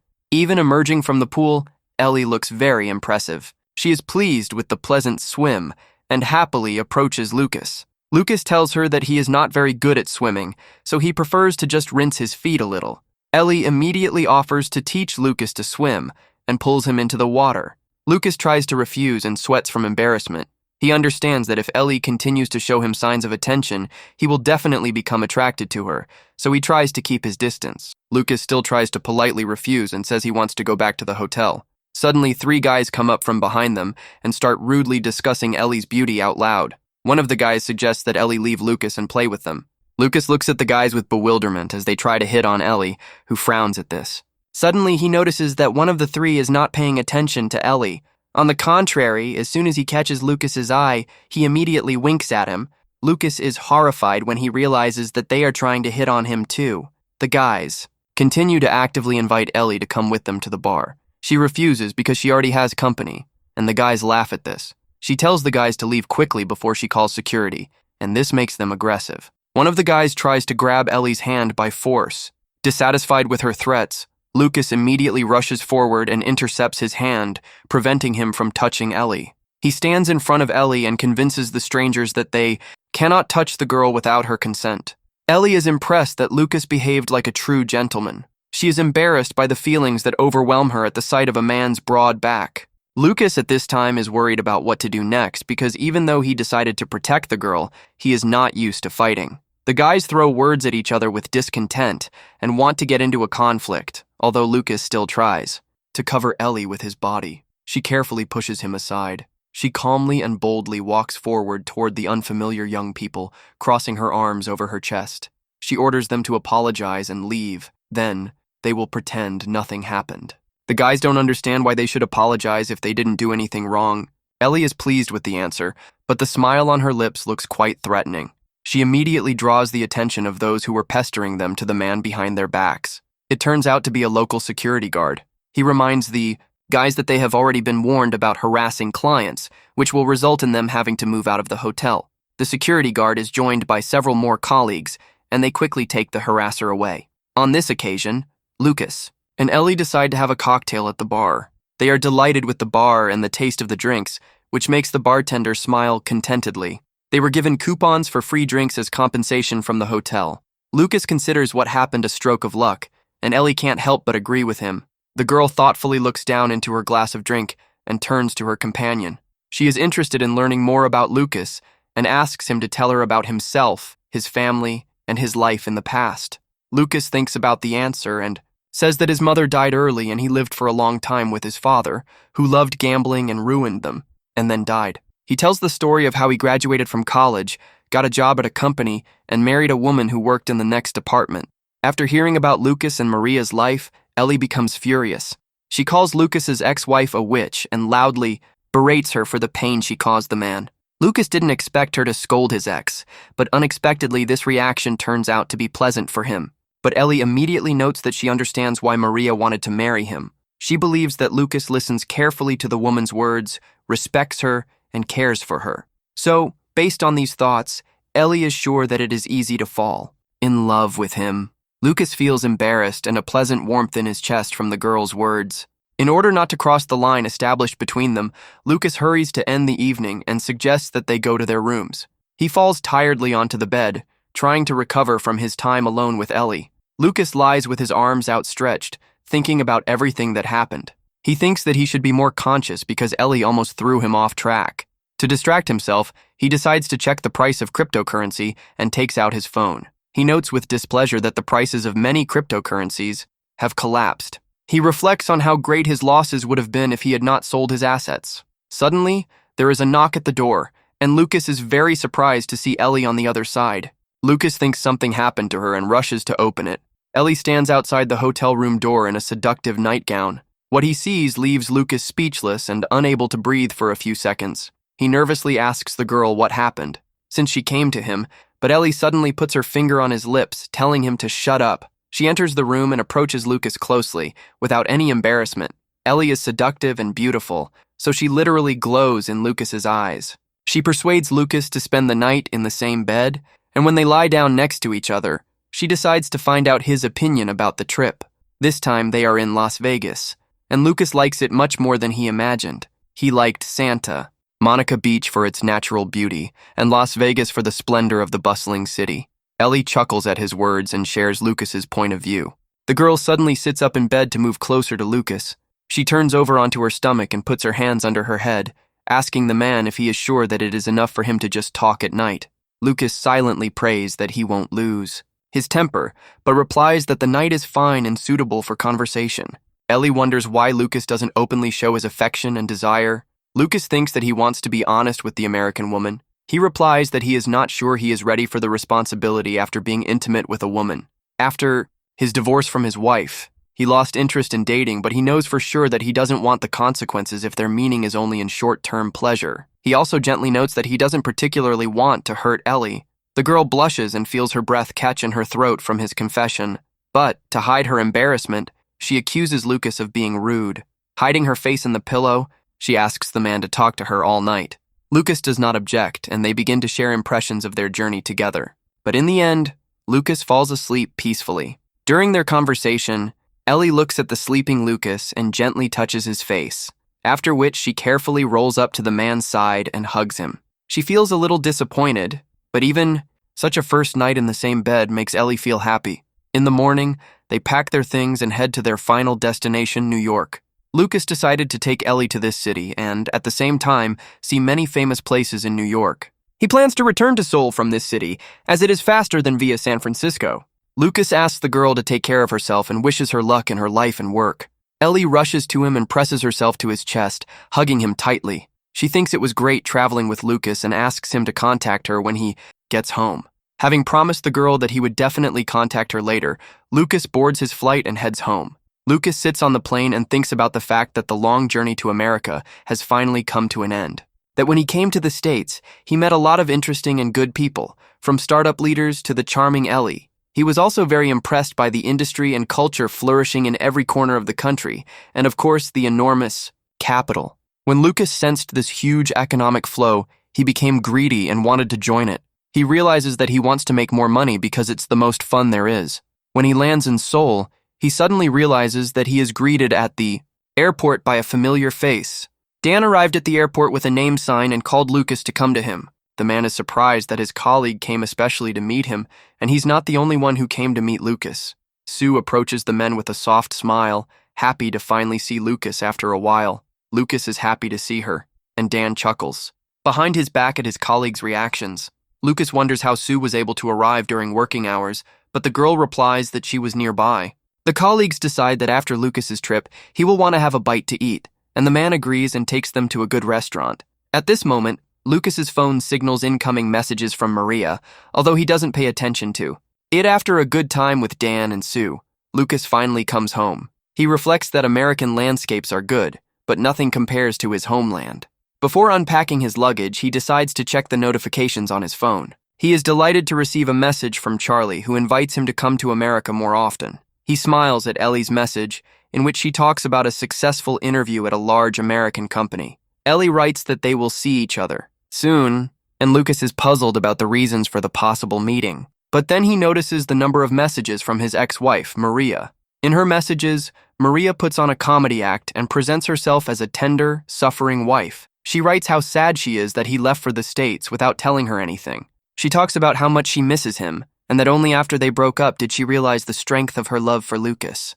Lucas sweats in horror when he reads these messages, thinking that Maria has gone crazy. Subsequent messages contain information about gossip within the company, which talks about money Lucas lost on investments. The woman writes again and again, and when she doesn't receive a response, she begins to get irritated. In the end, she just bombards him with insults and threats. In her latest messages, Maria threatens that Lucas will have a hard time at work. This behavior impresses Lucas, but he immediately blocks all of his ex-wife's numbers on his phone so that she can no longer bombard him with messages. He once again admits that the divorce from Maria was one of the best events in his life. The next day, he comes to work with bags full of souvenirs for his colleagues and, in an elevated mood, is alarmed by the fact that the company's employees look extremely sad. He is trying to figure out what happened to the atmosphere when several people from his department approach him. They ask Lucas about his vacation experiences and share their own investment success, which they have enjoyed thanks to Lucas's advice. Then Lucas realizes that the reason for the decline in morale in the team is unsuccessful investments in cryptocurrency and large financial losses.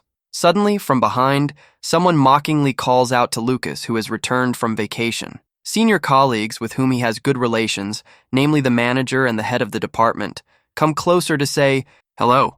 Lucas is very happy to see them both after so many days of his absence. He takes them to a meeting room to give them the souvenirs he brought, which are expensive watches. Taking the Rolex in their hands, the men look at it in shock, afraid to believe that what is happening is real. However, the man confirms that they are holding a branded item in their hands. Lucas thanks the men for their help and understanding during the last years of his work. That's why he wanted to give the manager and the head of the department memorable gifts. However, the manager suddenly frowned, his face darkened, and he sighed heavily. Lucas looks at this strange reaction to his gift with surprise. The men begin to make excuses that they cannot accept such an expensive and special gift. Lucas tries to reason with them, telling them not to worry about the price since it doesn't really matter to him. The department head, sweating, says that someone is gossiping around the office that Lucas has lost his assets. Lucas immediately denies this information, which surprises and pleases the men who note that this is not the first time the rumor has appeared. After receiving information about who the rumor monger might be, Lucas heads to the roof for a break. Almost immediately after, Jack, the colleague who let other employees down in the cryptocurrency story, rises up pretending to care about Lucas's fate. Jack tries to find out if he is doing well financially. Lucas smirks contentedly as he begins to lead the man into his trap. In the past, Jack had always bullied him and other employees with less experience, so Lucas had a good chance to get revenge. He decides to confirm the rumors Jack has spread to see what happens. Jack always looks down on everyone if they are inferior to him in any way, and for the sake of satisfying his pride, he is ready to harm other people. Lucas knew he would be angry when he found out about his success, but he didn't think it would be this bad. Jack explains his curiosity by his concern for Lucas and his future. He puts pressure on the man, inviting him to talk freely about his problems. Deciding to play along with him in order to fulfill his plan, Lucas decides to give Jack some information. Lucas replies that things are not going well for him, and he didn't want to tell anyone, but he can trust Jack. Jack immediately beams and begins to convince Lucas that he won't tell anyone anything.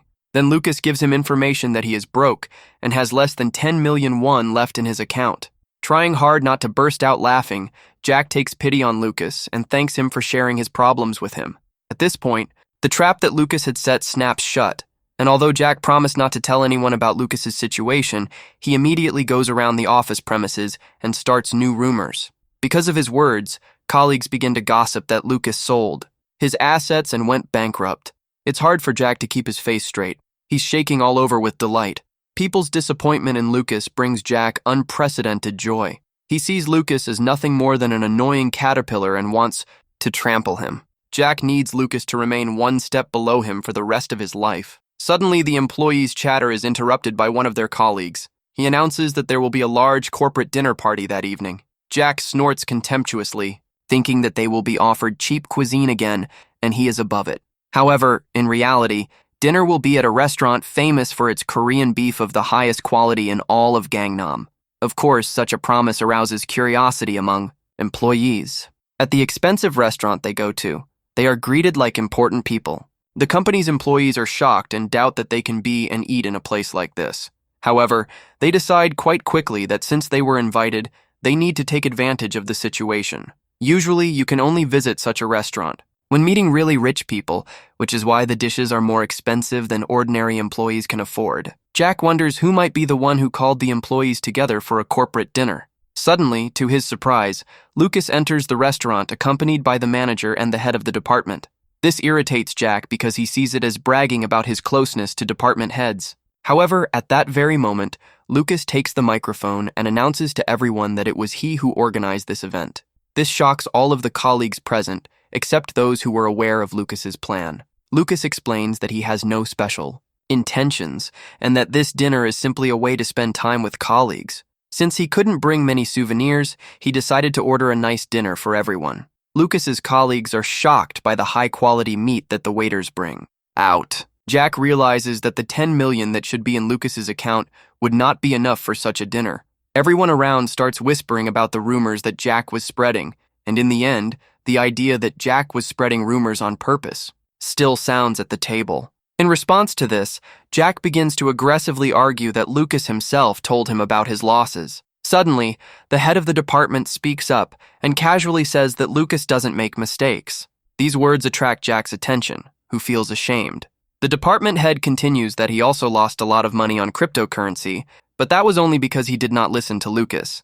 He decided to trust Jack, who was confident in his words. Now he is spreading rumors about Lucas that are clearly false, and this irritates the man. Jack tries to think of something to justify himself, but words don't come to mind.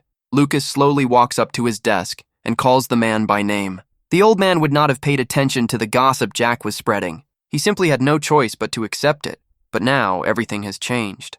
With a satisfied grin, Lucas says that the evening has been prepared especially for Jack. This, of course, immediately causes Jack to fly into a rage when he realizes that he has fallen into a trap. Colleagues begin to discuss that Jack blabbed the secrets that Lucas entrusted to him, and after that, he sits there calmly. Jack feels shame and anger because he is trapped and cannot justify himself. Others laugh at his greed because he couldn't refuse expensive beef, so he came. Jack's gaze grows darker and darker, but he cannot utter a word. Lucas and his department exchange grins as they acknowledge their success. Suddenly, the head of the department's attention is drawn to someone who has come into the restaurant. He shudders in fear and breaks out in a sweat from excitement. Lucas, like all his colleagues, turns towards the door with excitement. The guest who comes to dinner turns out to be one of the bosses of their company. Lucas's colleagues stand up to greet their elder, but he chuckles lightly and asks to continue the dinner calmly. He dropped by for a minute to see Lucas specifically. Lucas is surprised by this turn of events and looks at his boss from under his brows. They sit down at the table, and Lucas places the meat on the grill for his boss. The man's colleagues are clearly uncomfortable being at dinner with someone from the boss, but Lucas acts calmly. Taking a bottle of soju, the boss congratulates Lucas on his investment success. Lucas traditionally offers a glass and receives a drink, after which he thanks his boss. The man laughs that if he had known about Lucas's talents, he would have created an investment department in the company. Although Lucas smiles at the director's face, in his heart, he still doesn't understand the reason for his arrival. Lucas knows that no matter how much publicity he gains from his investments, it's unlikely to attract the attention of the company's top brass. At this point, the suspicion is confirmed because the director immediately says that Lucas doesn't understand women. Unlike investments, the director considers the separation from Maria to be Lucas's stupidest mistake, and such a statement makes Lucas grit his teeth. Lucas could not appreciate the rarity of this woman since it was he who suggested a divorce and did not try to understand her. The director mocks that in fact it was Maria who was tired of living with him. However, thanks to Lucas's stupidity, the director was given the opportunity to become happier. Although Lucas guesses the reason for the happiness, he still decides to clarify what special thing he did for the director. It turns out that during Lucas's absence, Maria became close to the director of their company. He came to the restaurant to announce their relationship and convince Lucas to separate personal and work. He tries to praise himself by humiliating others, saying that not everyone can be with such a beauty as Maria. But Lucas interrupts him loudly and calmly congratulates the man. He picks up a bottle of soju and offers to fill his boss's glass. He says that he is happy for him and Maria as an ex-husband and wishes them long life. But in his thoughts, he already sympathizes with the future life of the boss. When dinner is over, Lucas goes outside to clear his head after an alcohol-fueled evening. He doesn't want to think about Maria, but he still remembers that he was once happy with her. They got together and started dating pretty quickly after some brief flirting, and after 6 months of dating, they had a traditional wedding. Lucas thinks he wanted a family so much that he tried to hold Maria's hand in his until the very end. But reality turned out to be harsh, and after the wedding, a huge difference in his and his wife's characters was revealed. Lucas faced constant neglect from his wife's family, and his married life was a living hell. So in the end, they divorced a year later by mutual consent. But Lucas just wanted to have a tasty dinner together and rejoice at the good news together. He wanted to feel the support of his wife during difficult times. He wanted to be a completely different parent than his father, and now, because of alcohol, he feels that he has become overly sentimental. At this time, Sue, running late, runs through the streets of Seoul to a restaurant for dinner. Each of them is lost in their own thoughts, and it seems that they are about to meet, but this does not happen. When Sue reaches the restaurant, it turns out that dinner is already over. On his way, Lucas meets a familiar face framed by blonde hair. Not far from him stands Ellie, smiling warmly at the man. Lucas brings Ellie home to warm her up because the winters in Korea are colder than she thought. Lucas is curious about what brought the American woman to Korea, but she thinks the answer is obvious. Of course, she came because she wanted to see Lucas. She was able to get the job she wanted, but she still had about 10 days before it started, and she decided to spend them in Seoul. She asks to stay with Lucas, who is embarrassed by the fact that he only has one bed in his house, but Ellie laughs that they are both already accustomed to such conditions. Lucas is confused and excited about their meeting. He did not expect to see Ellie so soon. The girl shifts awkwardly from foot to foot, fearing rejection.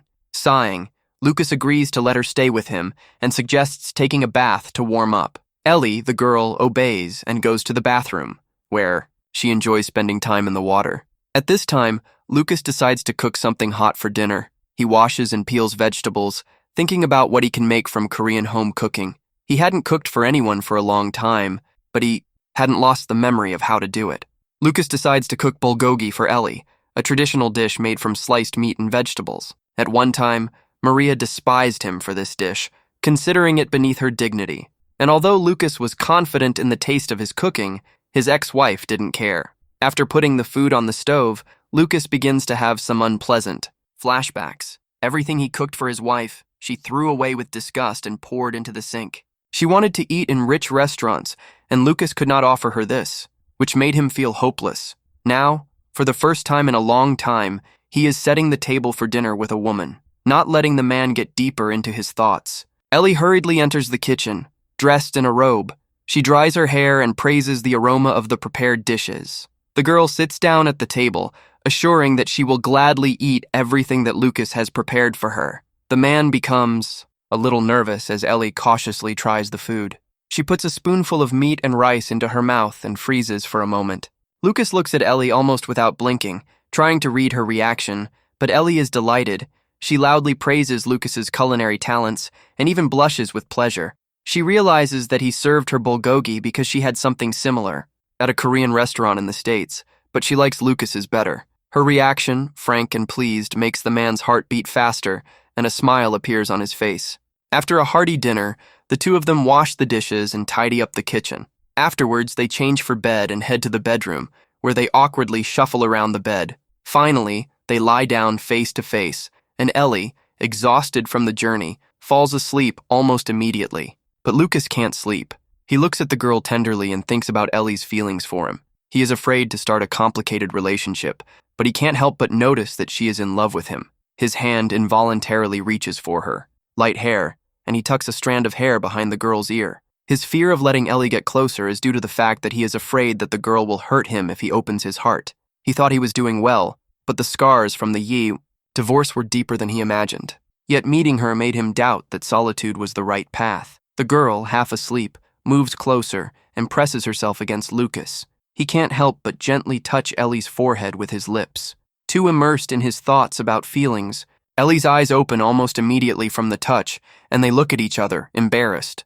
The tension between Ellie and Lucas is sparkling, and the girl gently touches his chest, not wanting to push away the one who looks at him with such Warmth. Lucas pulls Ellie closer and presses his lips to hers.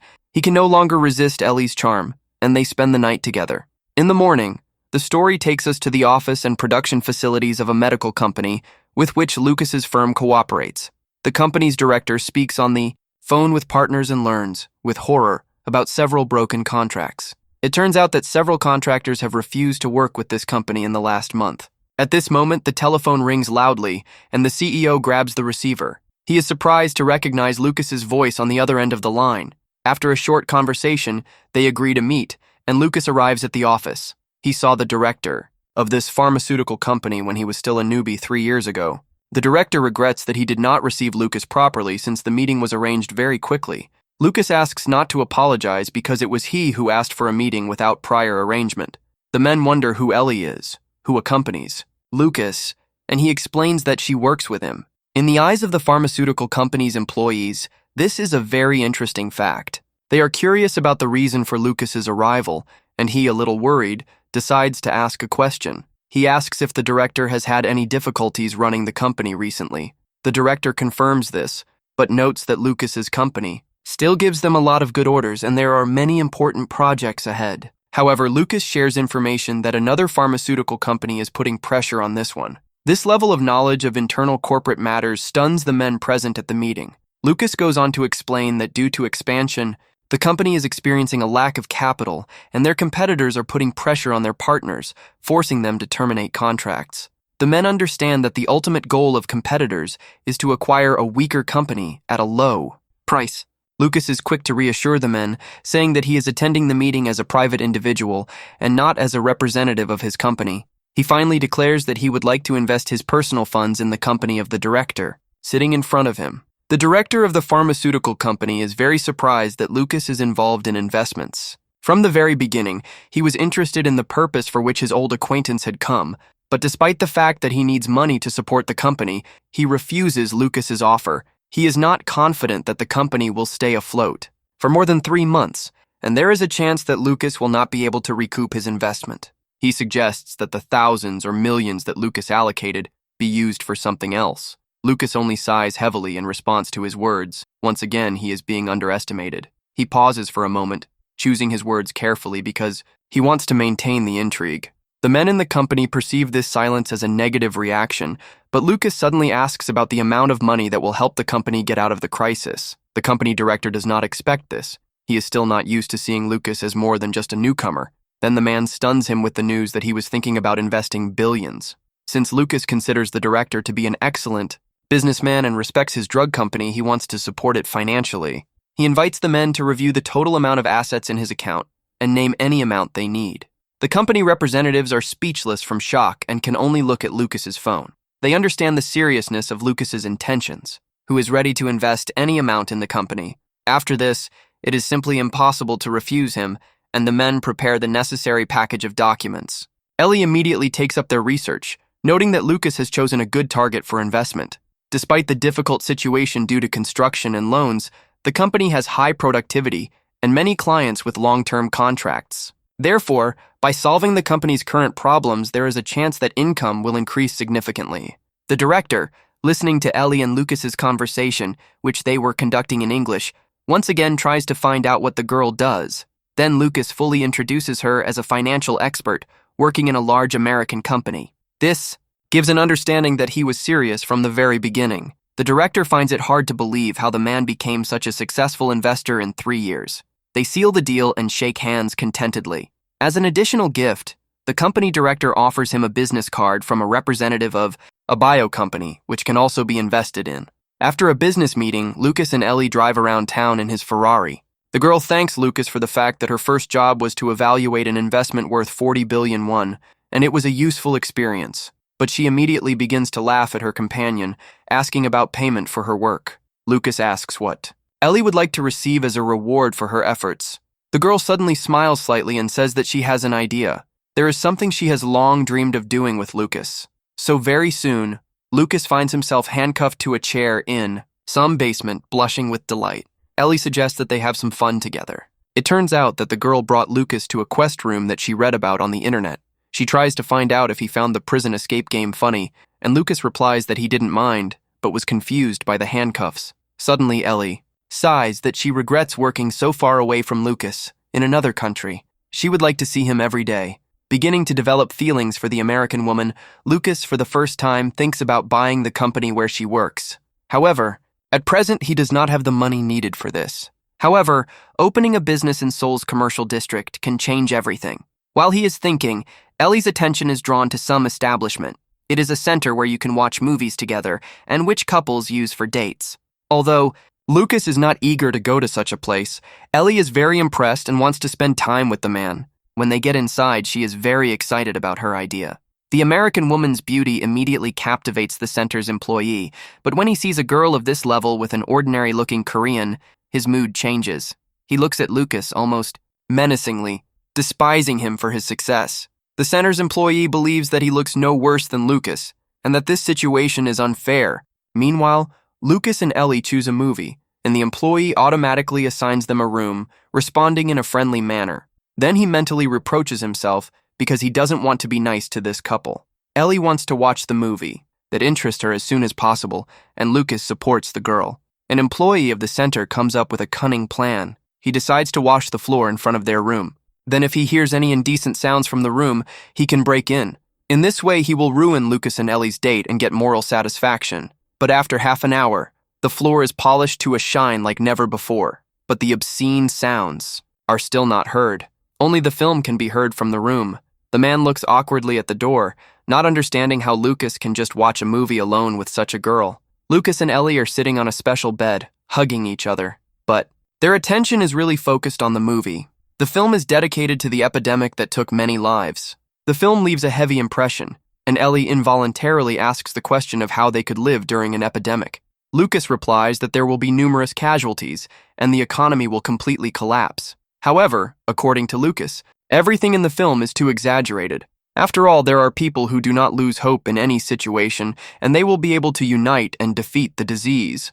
The girl looks at her companion with a satisfied smile. She admits, a little sheepishly, that she is impressed by his cool speech. Later that night, while Lucas and Ellie are sleeping in his apartment, the man hears Ellie breathing heavily. Turning the girl over onto her back, he wakes her up and watches in horror as blood flows from her mouth. Then he grabs Ellie, throws her on his back, and hurries out into the street to catch a car to the hospital. However, as soon as they step outside the apartment complex, Lucas's eyes widen in horror. The streets are a mess, bodies everywhere, burning, cars and the sound of sirens. Lucas doesn't understand how the world has changed so much in just a few hours. The dead under their feet is what especially frightens the man. He tries to bring his human burden to its senses. Suddenly, Ellie, who is barely breathing, speaks up and whispers something.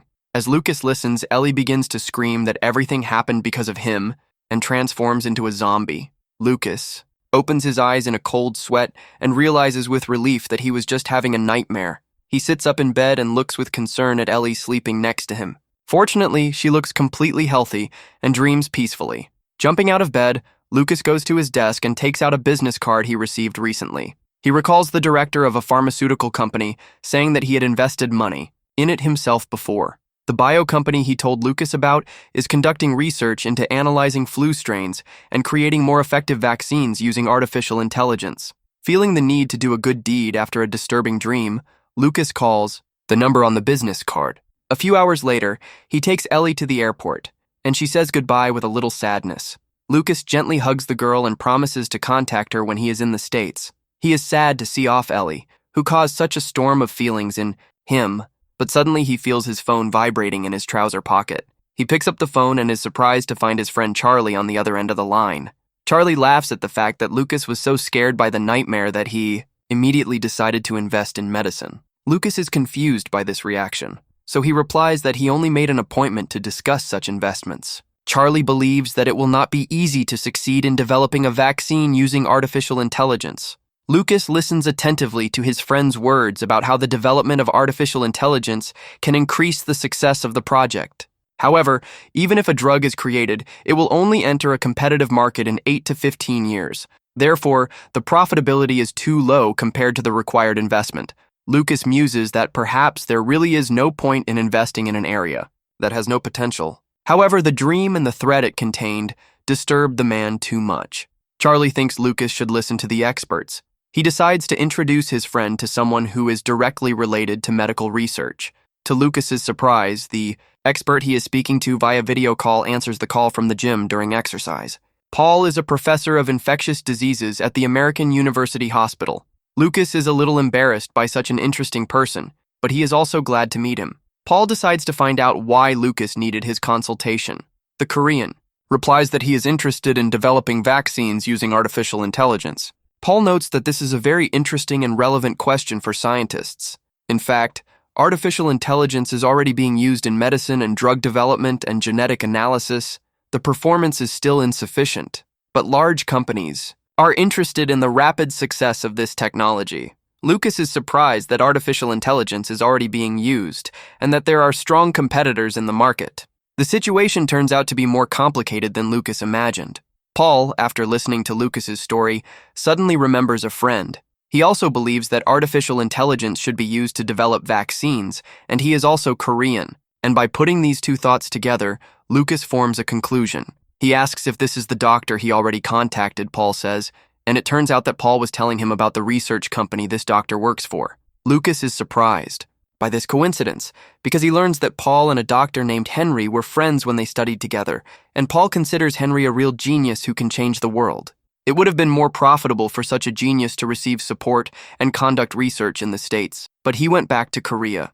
It turns out that in the past, he hit a professor who made disparaging remarks about the purpose of Henry's research. After this, he left the university, saying that he would rather conduct research alone. Lucas is scared because he immediately imagines that things will be tough for him too. Once Henry finds out that he has changed his mind about investing, he will immediately hit Lucas himself. Paul is very eager to join Lucas in Henry's meeting, so he immediately volunteers to come to Seoul. And the very next day, they meet at the research center where Dr. Henry works. The American is taller than Lucas and broader in the shoulders, but he is quite a nice person. But the CEO of the bio company Lucas wants to invest in looks very weak and exhausted. Paul and Henry greet each other joyfully after a long separation. Lucas breathes a sigh of relief because Henry doesn't look threatening. But just as Lucas decides to discuss investments with him, the doctor begins to cough up blood. As a result, its splashes cover the men standing in front of him. Paul sympathetically holds his coughing friend, patting him on the back. Lucas looks at this picture with an awkward smile and still thinks that maybe he should invest in something else. Having drunk energy drinks and come to his senses, Henry introduces himself to Lucas once again and apologizes for the inconvenience. Paul laughs at him, saying that the reason for his troubles is the lack of training. Lucas still decides to find out if everything is okay with the doctor's health. It turns out that he simply didn't sleep for 5 days to prepare for the meeting. Lucas suggests rescheduling the meeting for another day so the doctor can rest, but he suddenly squeezes the jar in his hand. Splashes cover Lucas's face, and he tries to keep a polite smile on his lips. Henry immediately becomes gloomy and says that there should be no transfers. Even at this point, valuable time is running out, since it is impossible to predict where and when the virus will break out. He screams that it will be too late then, and coughs again, spraying everyone with his blood. Lucas seems to be able to get used to this by now. He and Paul don't even twitch an eyebrow. Henry grabs the remote control to show the guests a presentation about the importance of his project. He wipes the blood from his face and tries to gather all his strength. Flu, according to the doctor, looks like the same virus as a cold, but there are still significant differences between them. The common cold is caused by several viruses and has mild symptoms, while influenza is caused by one influenza virus and kills up to 1 million people each year. Lucas is stunned by these statistics. He had no idea that the consequences of the flu could be so serious. Flu is constantly mutating. History has already seen strains of bird flu, swine flu, and Spanish flu, the latter of which at one time took the lives of 40 million people. And since the population density of cities is now much higher, the danger is also greater. Now, an outbreak of such flu could turn into an unprecedented pandemic. Dr. Henry is doing his utmost to prevent such a development. Current flu vaccines will be useless if the flu mutates. Something new will have to be created. That's why Henry's research is aimed at reducing the speed of the new strain and creating a vaccine using artificial intelligence. The doctor gives Lucas and Paul papers with the results of his research. Professor Paul reads the documents especially actively, but does not stop his physical exercises for a second. The man is delighted that Henry continued to work on his project even after leaving the States. Henry says he doesn't have the most financial support in Korea, but it's enough to continue his research. Paul is so excited with delight that his clothes are torn from enthusiasm. Lucas seemed tired of being surprised by anything to do with these two men. Paul exclaims that Henry has done excellent research despite the lack of support, and he would be happy to invest in it. He rushes towards his university friend and hugs him with all his might, causing Henry to wheeze. Lucas immediately takes the professor's words personally. He wants to know if this project has a good chance of success. In response, the professor laughs loudly and shakes his head. This reaction shocks both Lucas and Dr. Henry. Paul then clarifies that this research seems like a worthwhile project for him as a scientist, but it is difficult to talk about third-party investors and their possible profits. However, it is impossible to predict how long it will take to develop. And it is also important to remember that the value of the research will depend on the new mutated virus. Of course, it will be possible to earn big money later. But for now, it requires too risky an investment of a huge amount of money and time. So Lucas is faced with a very difficult choice. If you just look at the potential profit, it would be wiser for him to refuse investments. But Lucas wants to help develop medicine. Seeing that the potential investor is deep in thought, Henry decides to propose a risky idea. If he does not achieve any significant results within 5 years, he will hand over all the results of his research to Lucas and resign. Both Paul and Lucas are shocked that Henry would do such a thing. However, the doctor thus shows his determination. Besides, if his company does not succeed within 5 years, all the research will be worthless. He is so determined that he is ready to burn everything he has in an attempt to achieve his goal. Lucas inquires about the company's required investment, and it turns out that it requires about $2 billion annually, but the more the better. Lucas, after listening to him, declares that since the doctor is so serious, he is ready to provide him with reliable support. He names his price at 10 billion won per year, meaning he is willing to provide a total investment of 50 billion won. Lucas is still not sure if he is doing the right thing, but Henry's passion for his work makes it worth it. So he comes closer to the doctor and extends his hand to shake his, wishing him further success. Henry, relieved, lets blood out of his mouth again and promises to do his best. And then he faints. And once again, covered in blood, Lucas only sighs. But he is very interested to know what will happen in the next 5 years and what will happen to his investment. Meanwhile, in the building of the company where Lucas works, Sue is in a hurry to start her working day. She walks into her office and greets her colleagues in a friendly manner. One of the colleagues says hello back, and Sue asks him if Lucas is here. Looking around, the guy says in confusion that he was here just recently. Assuming that Lucas might have gone to the roof, Sue decides to go after him. She is very happy that she will be able to see her senior colleague, and so she hurries up the stairs to the roof. She notices through the half-open door that Lucas is talking to his manager, but as she reaches for the door handle to approach, Sue hears snatches of conversation. She doesn't want to believe what she heard and freezes, afraid to breathe. Lucas hands the manager another letter of resignation, and this time it is definitely for dismissal. The girl freezes in the corridor. She simultaneously wants to intervene and is afraid to approach. Like all people, Lucas dreamed of being an unemployed man with a lot of money. People have very different dreams, but he considers this one to be the most sincere. He will no longer have to go through hell on public transport. He will no longer have to suffer because of overtime work. You won't have to please an unpleasant boss because that's how it's done. Now Lucas has complete economic freedom. And even if he doesn't work, money works for him. Lucas was finally ready to become unemployed with a huge amount of money. On Lucas's last day at work, his manager says that he has always been a diligent and hard worker. He hopes that the man will be able to achieve success outside the company. Lucas sincerely thanks his colleagues for the time he spent in the company, which gave him a lot. When asked about his future plans, he decides to say that he is thinking of simply continuing down the path of investing. The manager shakes Lucas's hand and tells him to invite him for a drink if he's around. He also whispers to Lucas that he has become the controlling shareholder of a pharmaceutical company. Although Lucas didn't make much of a secret of it, he was nonetheless surprised that the manager knew about it. A young colleague sees off his friend in tears as he is very sad to say goodbye. He pounces on Lucas with hugs, and he feels uncomfortable with such a display of emotion. However, he immediately whispers to Lucas to give him a hint next time about what is best to invest in. The guy wants to follow Lucas's path, make a fortune, and quit. The manager who hears this immediately starts teasing the employee. He notes that there is nothing wrong with wanting to get rich.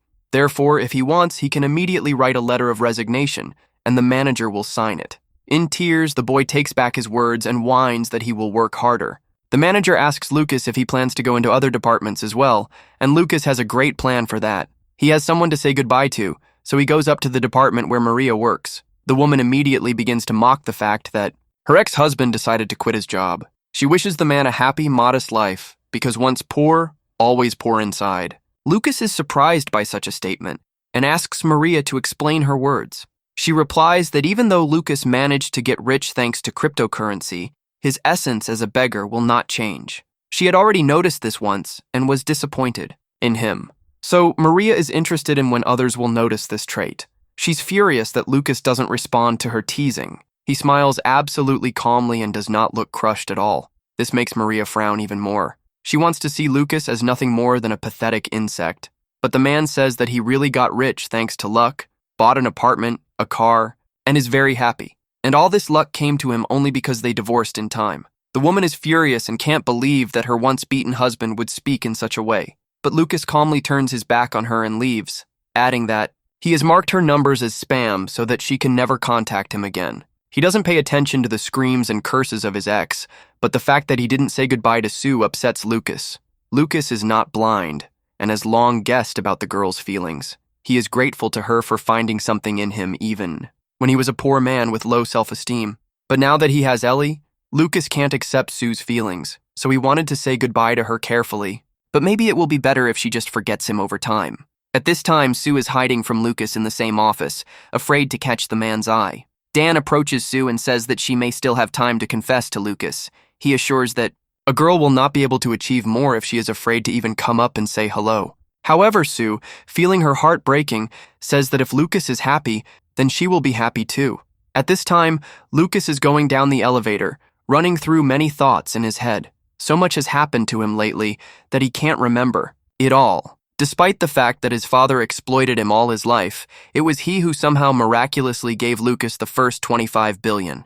Lucas thought that after the divorce, he would not be able to have a relationship at all. But Ellie and other people who showed sympathy for him appeared in his life. And although the man was a little sad to leave the company where he enjoyed working, he had a great future ahead of him. Lucas takes a step towards this future and leaves the company he has worked for the past 3 years. He is inspired and looking forward to new adventures. And soon, unfortunately, life all over the world is faced with a great tragedy. Field hospitals are being set up everywhere, and the world is being engulfed in a global pandemic of a new virus unknown to science. After some time, we find ourselves again on the investment bulletin board. Participants in investment chats actively discuss where to invest money in cryptocurrency, stocks, or real estate. However, here comes a participant who previously actively promoted his own under the nickname 10,000,001. It turns out to be Jack, who bullied Lucas at work. Now the man is his devoted fan and has repented of everything. The chat participants agree that Lucas's life should now be a fairy tale, and they are not far from the truth. He moved to a new house, even more luxurious than the previous one. So much so that Lucas now has a security staff of many armed men and a personal swimming pool, and the man's popularity became the reason that a journalist came to visit him for an interview.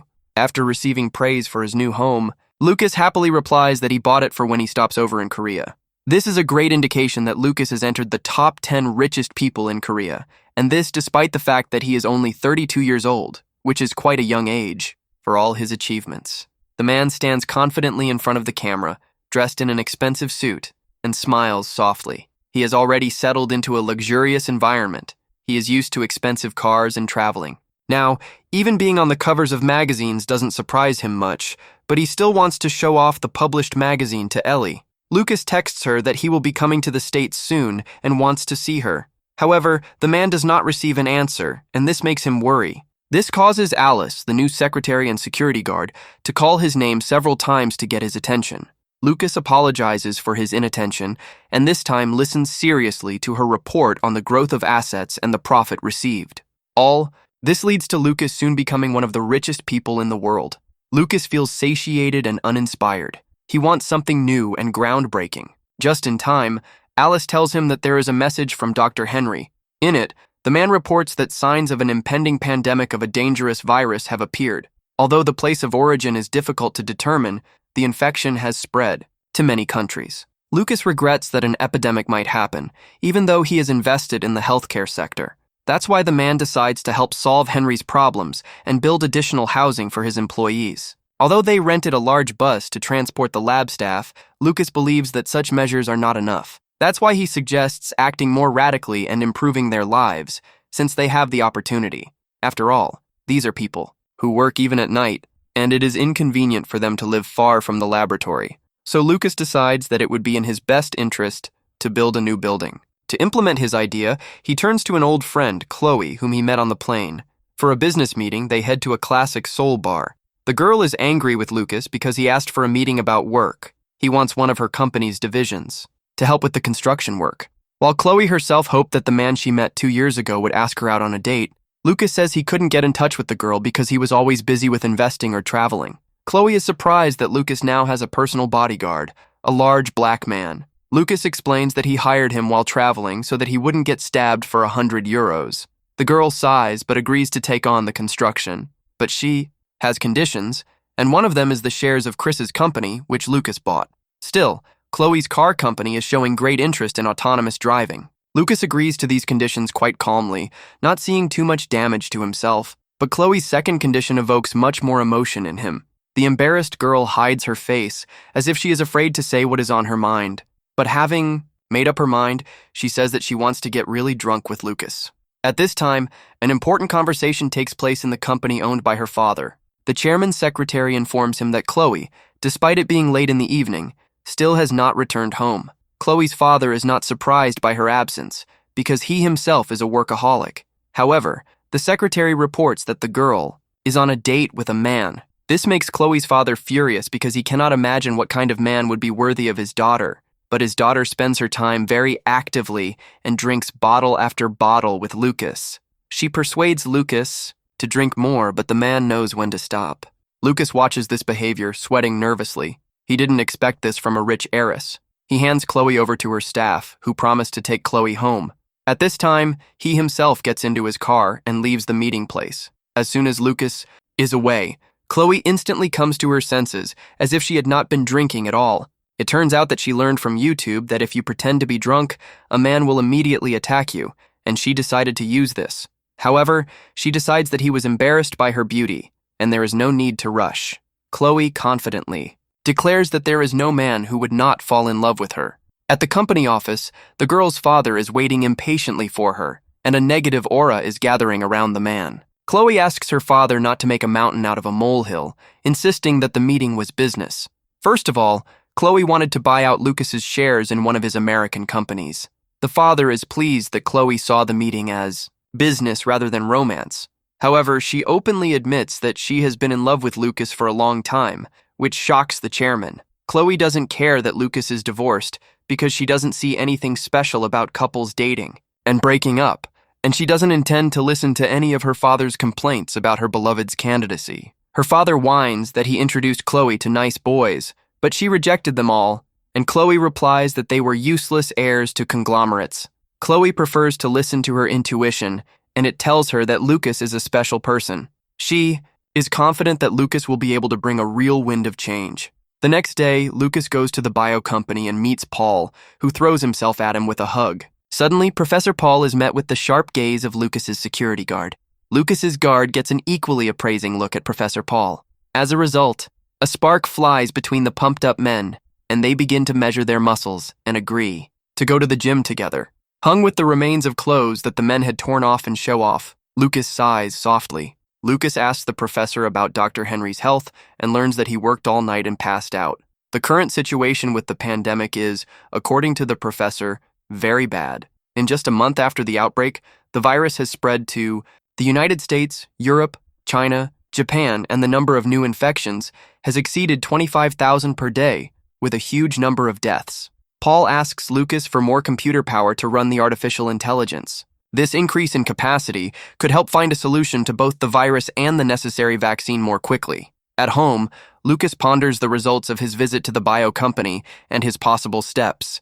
He sighs heavily, trying to figure out how to increase the power for the artificial intelligence to work. One of Lucas's ideas is to build a building to house a computer center, and he is also thinking about using foreign cloud services. But he is not confident in the success of these ideas, so he decides to distract himself with computer games. Realizing how much dust has accumulated on his computer from not using it, he comes up with a new plan. To see if it will work, Lucas needs to hear his friend's opinion. He jumps up from his seat out of impatience because it is impossible to sit still. If his idea works, it will not only lead to huge computer performance, but also to a new business. At this time, the phone on the guard Lucas's bedside table begins to vibrate. A man wakes up and hurriedly answers a call from his boss, who asks him to prepare an urgent trip to the States. At this time, a fierce shootout is taking place in San Francisco. Of course, not in real life, but in another game that Charlie plays. Suddenly, a large black man appears in front of Charlie's face. Lucas's security guard scares his friend. Charlie jumps up and starts threatening to call the police, and then he realizes that he is surrounded by a lot of strangers. Suddenly, a familiar voice comes from behind the men. Lucas apologizes to his friend for the intrusion because they rang and knocked. But Charlie didn't hear, and they had to come in. Once the misunderstanding is cleared up, Charlie admires Lucas's personal bodyguards. But not wanting to drag it out for long, Lucas decides to ask his friend how he feels about superhero cartoons. Because Lucas has a desire to save the world together and become some kind of heroes. Right now, the world is in great danger, and men have a plan to save it. Charlie doesn't understand what the coin his friend is twirling in his fingers has to do with it. Lucas proposes to create our own cryptocurrency to solve pressing problems. He laughs when a friend suggests he seek treatment for his digital addiction. In fact, his idea has great potential for implementation. Lucas explains his plan to Charlie, who doesn't understand the logic.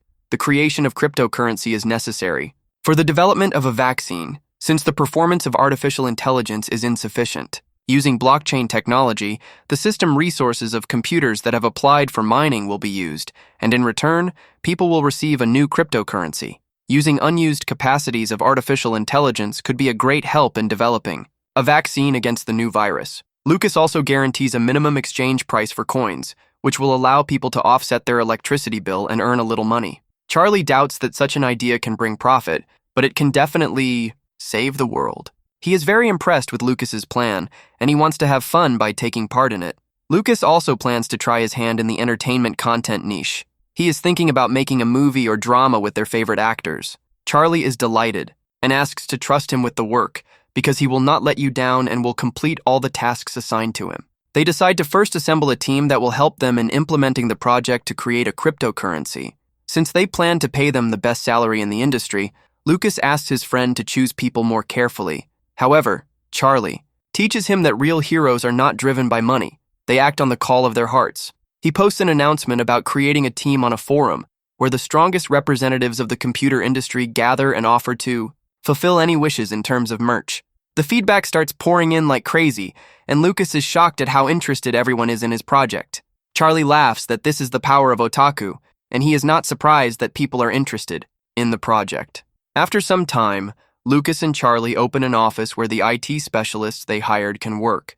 Lucas meets a new employee at the entrance, who looks at him with interest and introduces himself to her. The girl awkwardly remains silent, actively looking at and blowing a bubble of gum, and then he writes in a general chat with colleagues that their boss is a hottie and they need to be careful. This behavior confuses Lucas, but he is not irritated, because he begins to get used to the manners of such extraordinary individuals. He decides for himself that all programmers have their own quirks, but this is not at all bad. Even though he and Charlie have set up brand new computers and workstations, no one uses them. Everyone sits wherever they feel comfortable with their laptops. Lucas approaches Charlie to get an interim report. Things are going well, and Charlie is devoting a lot of time to their project, taking time away from his work. But there is one person Charlie wants to introduce to his friend. This genius programmer's name is Eddie, and he sits separately from everyone else. He makes no mistakes when writing code and always puts his heart into his work.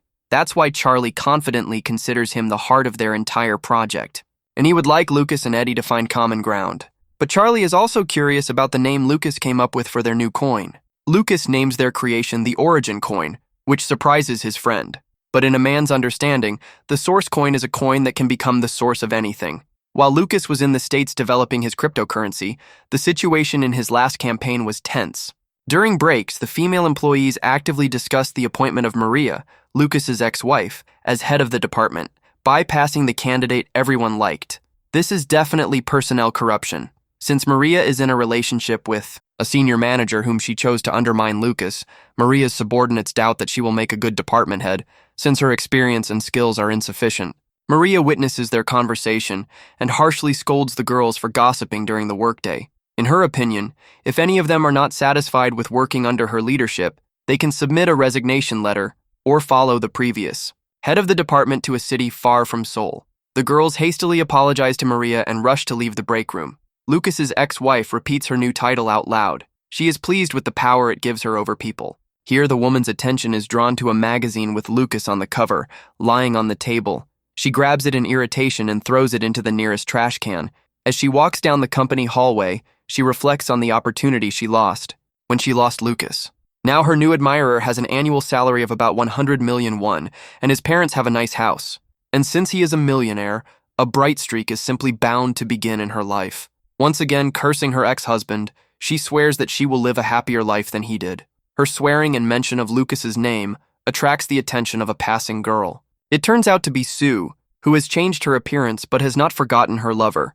At this time, in the office of Lucas's American company, employees are working very actively. A camera crew from the entertainment company the man created watches Lucas play. They film a story about their creator, but Lucas keeps losing it. However, the production team believes that this makes Lucas more human. Lucas sweats uncomfortably from the intense attention captured on film. He doesn't understand how he signed up for the filming of this video, which has been going on for several days now. The entertainment company he created is not yet making much profit. The appointed director complains that they have no content at all. Although Lucas gathered outstanding talent, created good conditions, and allocated huge funds, however, so far there are no interesting ideas or good results. The staff try to reason with him, noting that the worsening coronavirus problem is making filming difficult. But the director doesn't want to hear reasonable arguments, he wants to do something cool. Then one of the agency employees, the youngest one, takes the floor. She is cynical, makes fun of her boss when he picks on her, and she also has a good idea. This girl is a screenwriter, and she suggests making a documentary about Lucas. She is confident that such content can be popular with viewers. Their company doesn't have a flagship product yet, but its CEO is already quite popular. His story is full of provocative material, from divorce to sudden wealth. That's why the company decides to use its own director, Lucas, to promote the company. And now they are breaking into the man's private life, including filming him at his worst. The CEO periodically runs away from excessive attention. However, Lucas started this business himself, so he understands the possible benefits. Lucas is pleased with the way the company is developing. Even the number of employees has more than doubled. The SourceCoin project is also developing steadily, and this affects the psychological climate of the company. But Lucas just can't get along with the brilliant programmer Eddie. He approaches him once again to express his joy at the fact that the boy is actively using the playroom. However, Eddie immediately sets strict boundaries and asks not to distract himself during rest, and says that he came at Charlie's call and he does not obey Lucas at all. Eddie's armor is thicker than Lucas thought, but he still wants to follow Charlie's advice and befriend this strange guy. Lucas apologizes for disturbing him and places a folded piece of paper in front of Eddie. Mistaking it for a check and Lucas's gesture for an attempt at bribery, Eddie becomes furious. He complains that Lucas is trying to buy his favor with money and threatens to leave. With contempt, he spits out that talk about saving the world is a lie, and everything again comes down to money. In response to this, Lucas grins widely, not understanding what money has to do with it. There is something much more valuable inside the folded paper, and he invites Eddie to see it for himself. The envelope contains a photo of a very beautiful idol girl. This completely leaves Eddie speechless and breathless. He freezes in place. Jennifer is Eddie's favorite performer, and such a gift makes the guy clutch his heart and fall to his knees, which scares Lucas. Eddie doesn't understand how Lucas managed to get his hands on such an incredibly rare autographed card, but Lucas has a small media company in Seoul that helped him with this. Feeling empowered, Lucas replies that since Eddie likes the performer so much, he can give him tickets to her concert if he can accidentally get them. He leans over to Eddie, offering him his hand so the boy can stand up. And after this proposal, in the eyes of the programmer, Lucas becomes almost a saint. Thus, Eddie's permanent employment was successfully completed. Still, Charlie's advice to use otaku favorites to seduce them turned out to be correct. But before Lucas has time to come to his senses, his phone starts ringing off the hook. Dr. Henry calls to report on the results of his research. Lucas wants to know what the current situation is with the coronavirus. Unfortunately, Dr. Lucas cannot provide any good news. Health services in all countries are under enormous strain, and the number of confirmed cases of the disease is growing uncontrollably. If the rate of infection does not decrease, 70% of the world's population is predicted to become infected. Lucas realizes that this marks the beginning of a pandemic. Because he is lost in thought, Dr. Henry calls his name, getting his attention. Lucas asks Henry to continue his work, and in return he will help increase the capacity of artificial intelligence once he completes the development of the cryptocurrency. After the conversation, Lucas thinks about what will happen to the economy. From the pandemic, that the stock and bond markets will collapse, his assets may become worthless. But for some reason, Lucas is sure that in this situation he can earn much more. But you need to figure out how to make money when the economy is collapsing. For such a case, there is a special financial instrument, a put option. It allows you to earn money when the market price falls. But if someone benefits from the system, someone else will lose everything. Thus, put options can be used to make money even if the economy collapses. Lucas feels bad about making money during a pandemic while people are suffering, but he still calms himself down in time by saying that he is an investor and must think first and foremost about profit. After all, if he didn't have the money he has now, he wouldn't be able to save the world. Meanwhile, in the United States, a senator running for president claims that America will save the world from the coronavirus. News of this is broadcast in Ellie's office, who finally calls Lucas.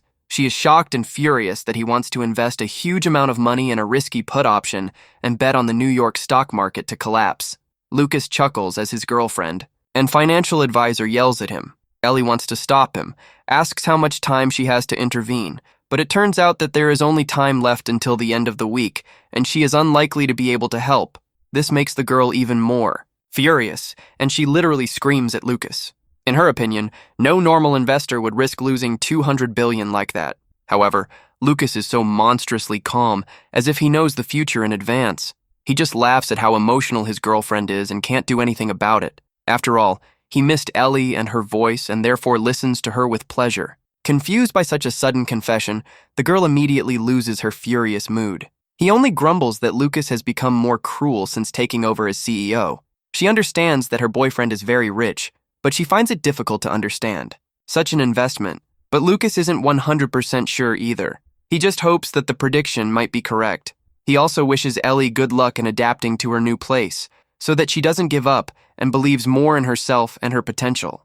Touched by his words, the American woman wants to say something tender in response, but she is interrupted. Her colleague flies into the office and warns that the break is over. Lucas and Ellie quickly say goodbye, much to the man's displeasure. He thinks about what he could do with his unexpected free time. Its employees both relax and work, and the same film crew frolics in the pool. The guys are delighted with such a spacious and comfortable house for employees, especially in the States. The scriptwriter working with them reminds them that they came for the filming. Men realize that they have relaxed too much, enjoying the power of capital. However, they all admit that Lucas's life is too boring to film.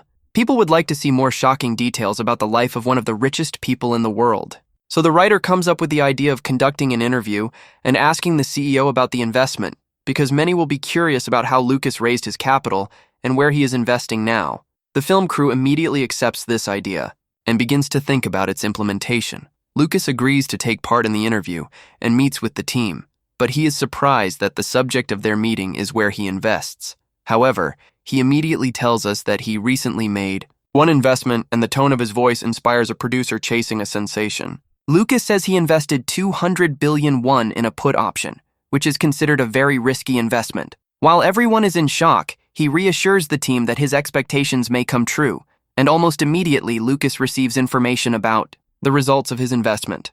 The producer believes that he hit Lucas where it hurts, since the options are very risky and the chances of making a profit are low. The 200 billion that Lucas invested could be perceived negatively by viewers, as a bet in a game of chance, and therefore he is considering abandoning the filming.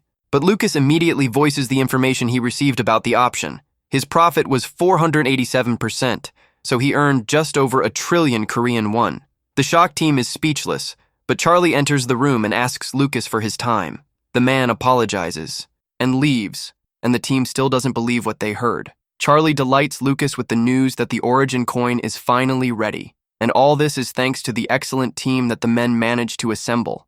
At this moment, Dr. Henry is in the world of his dreams. In his dream, he hears Paul's loud laughter, and sees another training session that he is leading. All participants in the dream assume a muscular pose, showing off their physical fitness.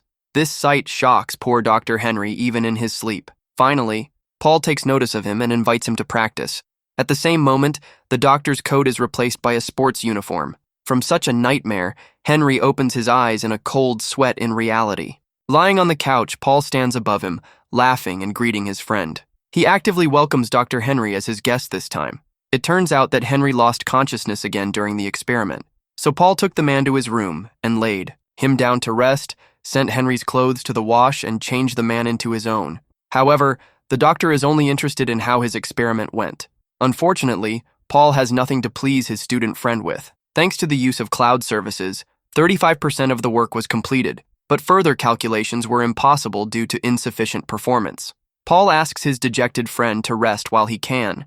Henry tries to get out of bed, believing that now is not the time to rest as the virus continues to spread.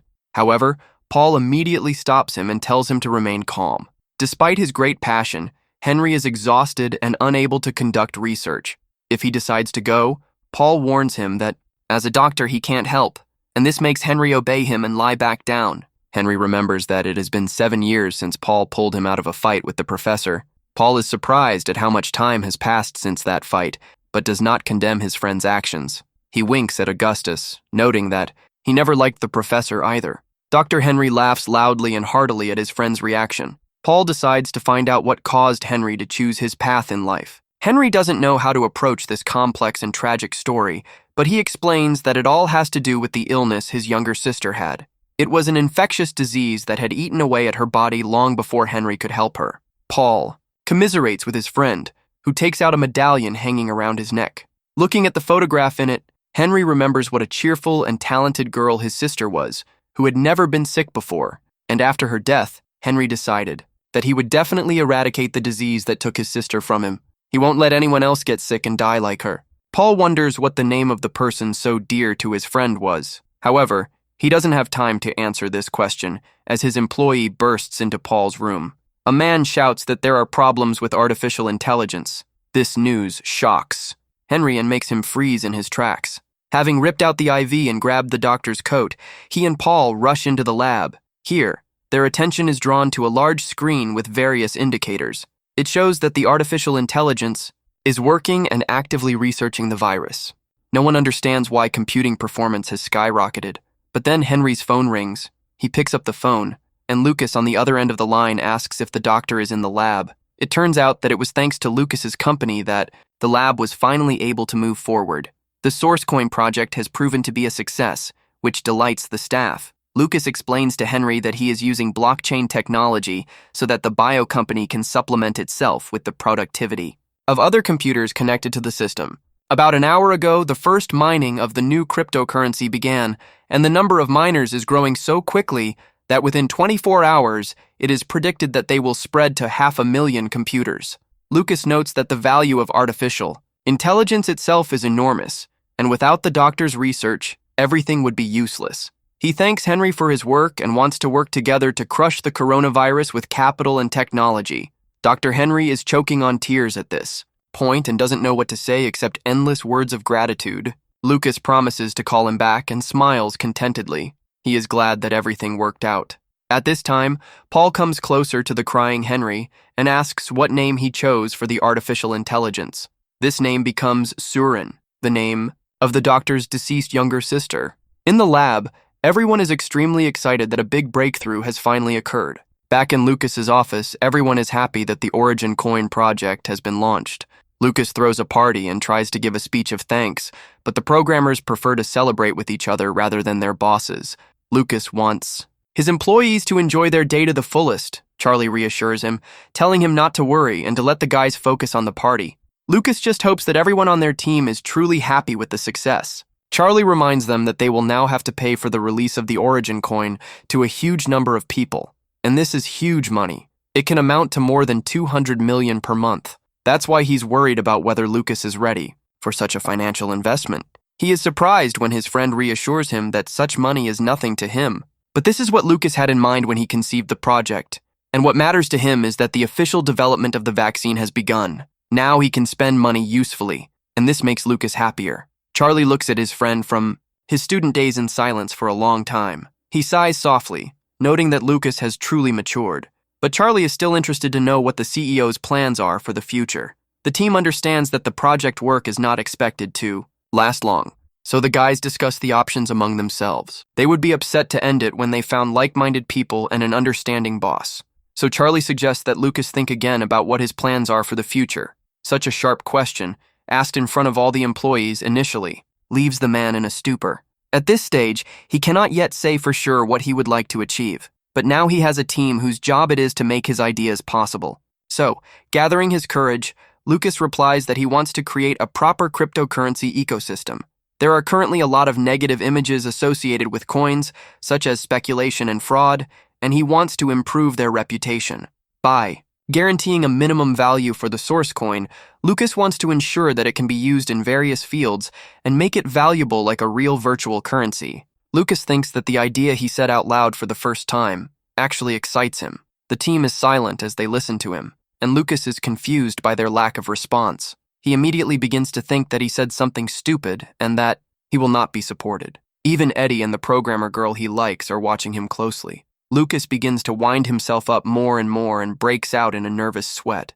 It seems to him that he is a disgrace, a humanities scholar who declared something fantastic and unattainable in front of people much smarter than himself. However, suddenly Lucas finds himself surrounded by the sounds of ever-increasing applause. All the guys from his team look at him with respect and loudly applaud his words. This reaction, the opposite of what he expected, shocks Lucas. Eddie, barely holding back tears, admires the loftiness of their boss's plan. Everyone sees the value of his dream and the fun of working for Lucas's company in the future. The programmers are so moved by their boss's idea that they all unanimously decide to follow him further.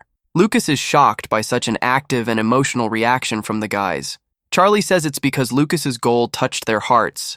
Even he himself is considering quitting his job and taking up following his friend in earnest. Because true heroes follow only their hearts. Lucas is happy that he will be able to continue working alongside his friend. He immediately appoints Charlie as vice president of the company and asks him to take care of him in the future.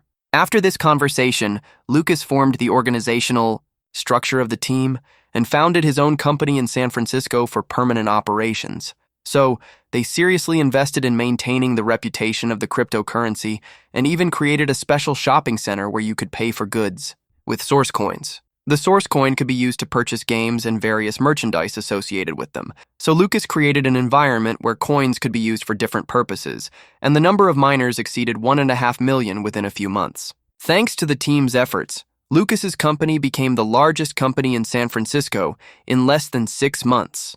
The speech about the future of the company, which was recorded by the film crew, was uploaded to a video hosting site and became very popular. The company's growth has attracted the attention of financial market analysts, so one of them chose Lucas's company to implement his plans. Perhaps he thought dealing with Lucas would be easy, so he decides to visit Lucas' company and sets up a meeting, at this time in Lucas' company during a break. The employees discuss whether their company is strange. When many stop their activities, due to coronavirus, she not only earns money but also expands. At the same time, salaries even at the entry level are very high for the States. Plus, there are bonuses, allowances, and gifts. It's so good that the employees can't believe their luck and are worried. However, not everyone supports this paranoia and enjoys comfortable working conditions. The vice president of the company is a leader who places team members in the right places for maximum efficiency, and the president invests in breakthrough businesses and seems to have the gift of foresight, and in addition, he is popular on the internet. When such people are at the head of a company, it can be quite difficult to fail. But their personalities are both amazing and terrifying because they are unique specialists. One of these specialists is making fun of another for his popularity on YouTube and asking for an autograph. He tries to get Lucas to express his emotions, but he strenuously ignores him.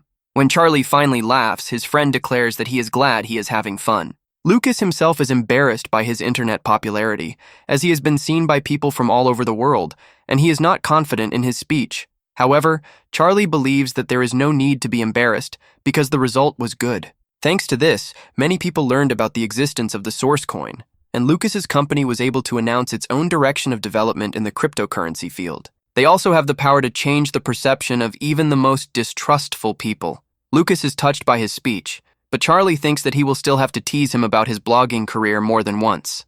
Suddenly, Lucas's secretary enters the office and announces the arrival of a visitor. The men are surprised by the upcoming meeting and how nervous the girl is. The man who came was the one who analyzed the success of Lucas's company in the market. He introduces himself as Jim. He thanks Lucas and Charlie for accepting him despite the unexpected visit. Jim says his work is an investment accelerator. Lucas wants to know what investments Jim is dealing with, but he refuses to give out the names of his clients and is generally being somewhat evasive. This makes Lucas wary, since Jim doesn't give any specifics.